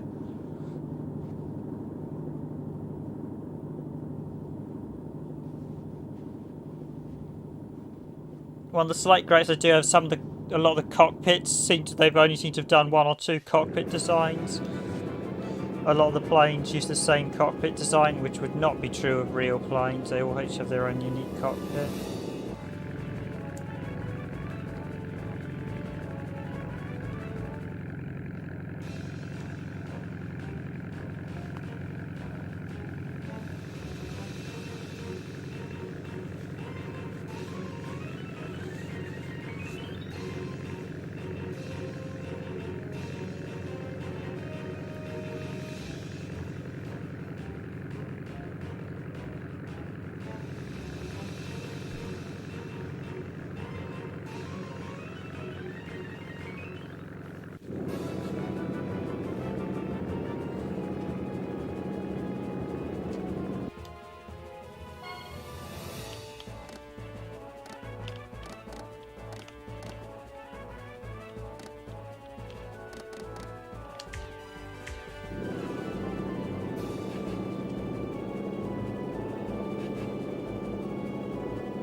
because I think I've picked a slow bomber, but...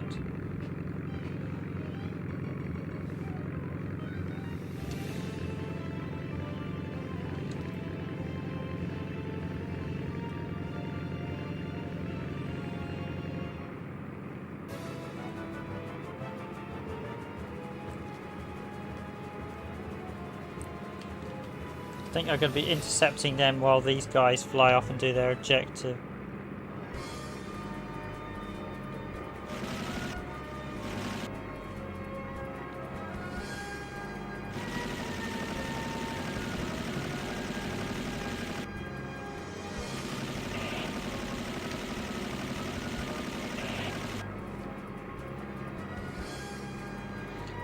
Yeah, he does, doesn't he?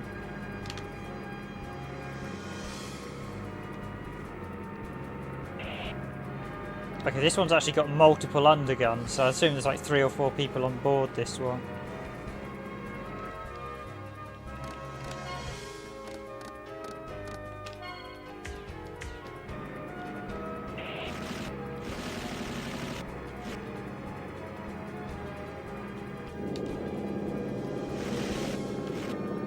And we're up against P90s this time as well.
Yeah, not as manoeuvrable as the fighters, but I do like the additional gun turrets you get on this thing.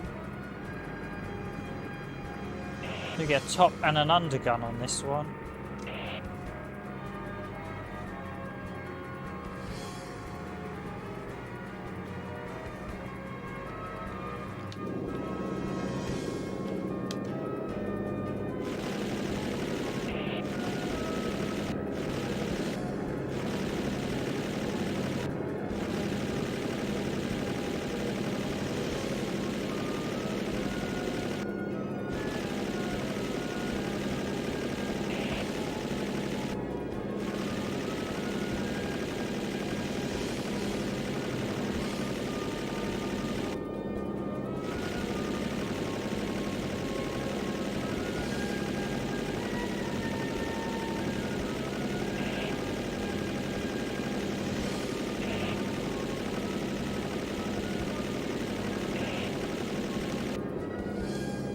P40's taking an absolute beating as well. Hit that one at least 3 times.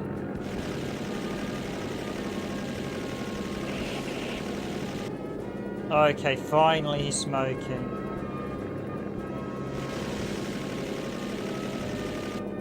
Yeah, I definitely didn't pick the best plane for this stage.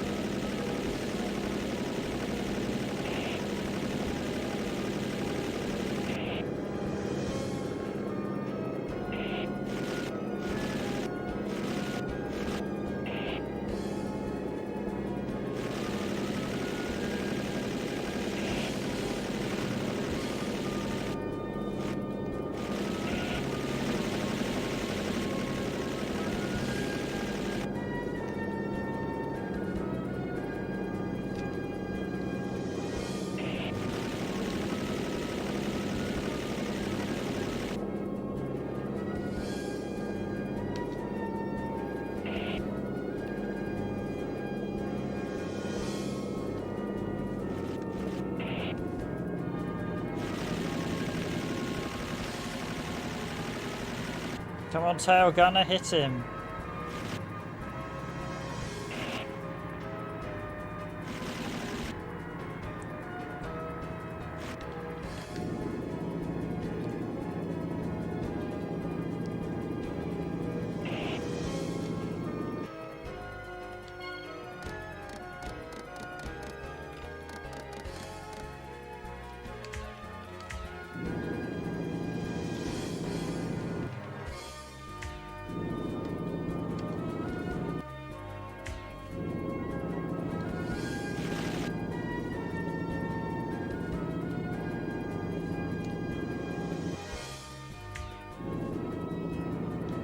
Target over here. I wonder if I've got to hit that. Or I've just got to dogfight the Spitfires.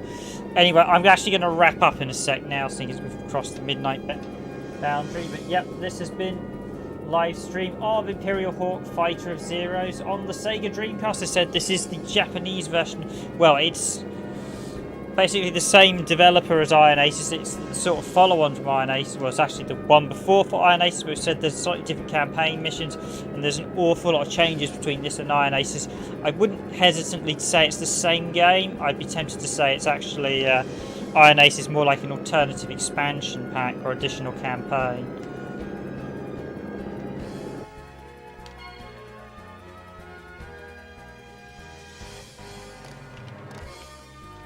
Wait till the target of this thing. Yeah, I think everyone should head off, seeing it's 1 AM in the morning.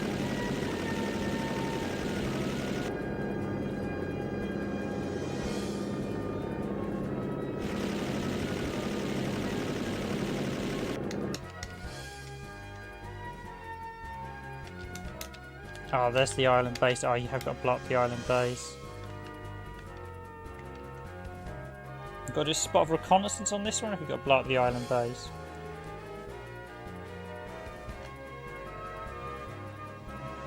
Got the carriers here as well.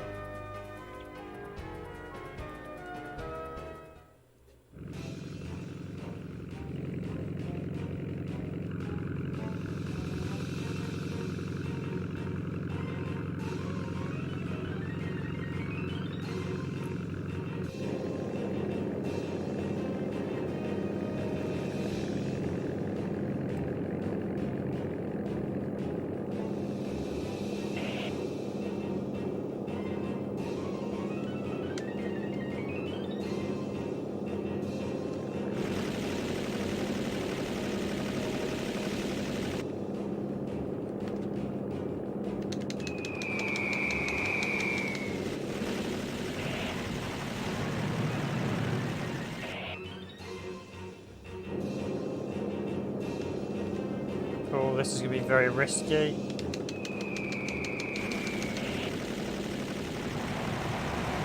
I thought I might get the carrier from there. Actually taking a thing with 3 things at this point, seeing as I'm on my own, might isn't such a bad idea.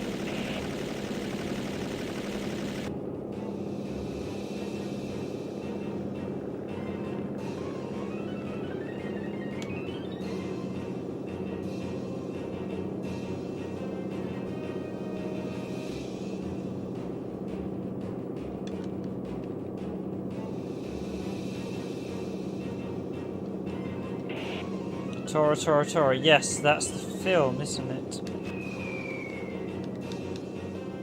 Oh, I just missed out.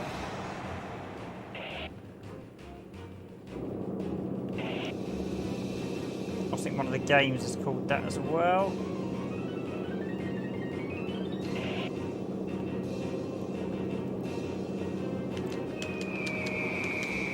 No, I've angled those shots badly.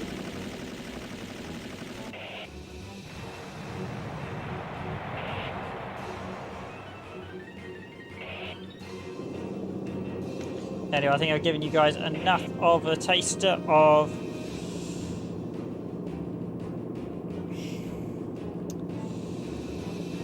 Imperial Hawk Fighter of Zero. Let's give this one last bombing run. This is tempting fate coming on this side, but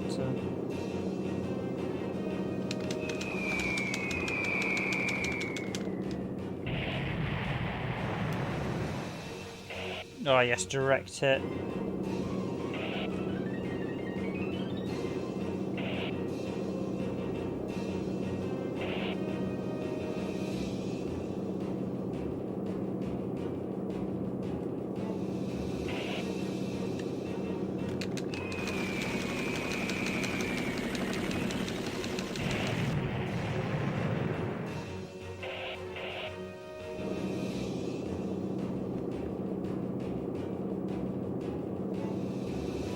I'm guessing I'll take out the last of the ships as well.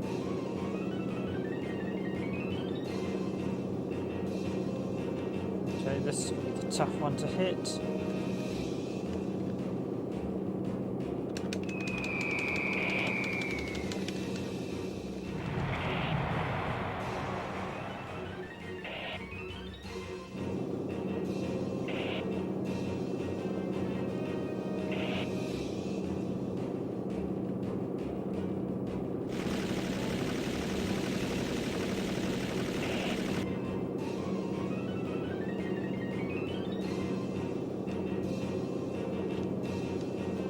One on the docks. Oh, I think I'm just about to run out of fuel. So,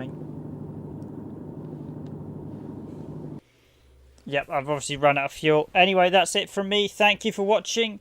Thanks to 8BitS and K-Boy for joining me at the end there. That's it from me. I'll be back tomorrow for another stream. As always, please consider hitting the like button and subscribing to the channel if you like our content. But that's it. I'm going to wrap up now with a quick good night, good evening, good morning, good afternoon, wherever you are in the world. And I'll see you all tomorrow.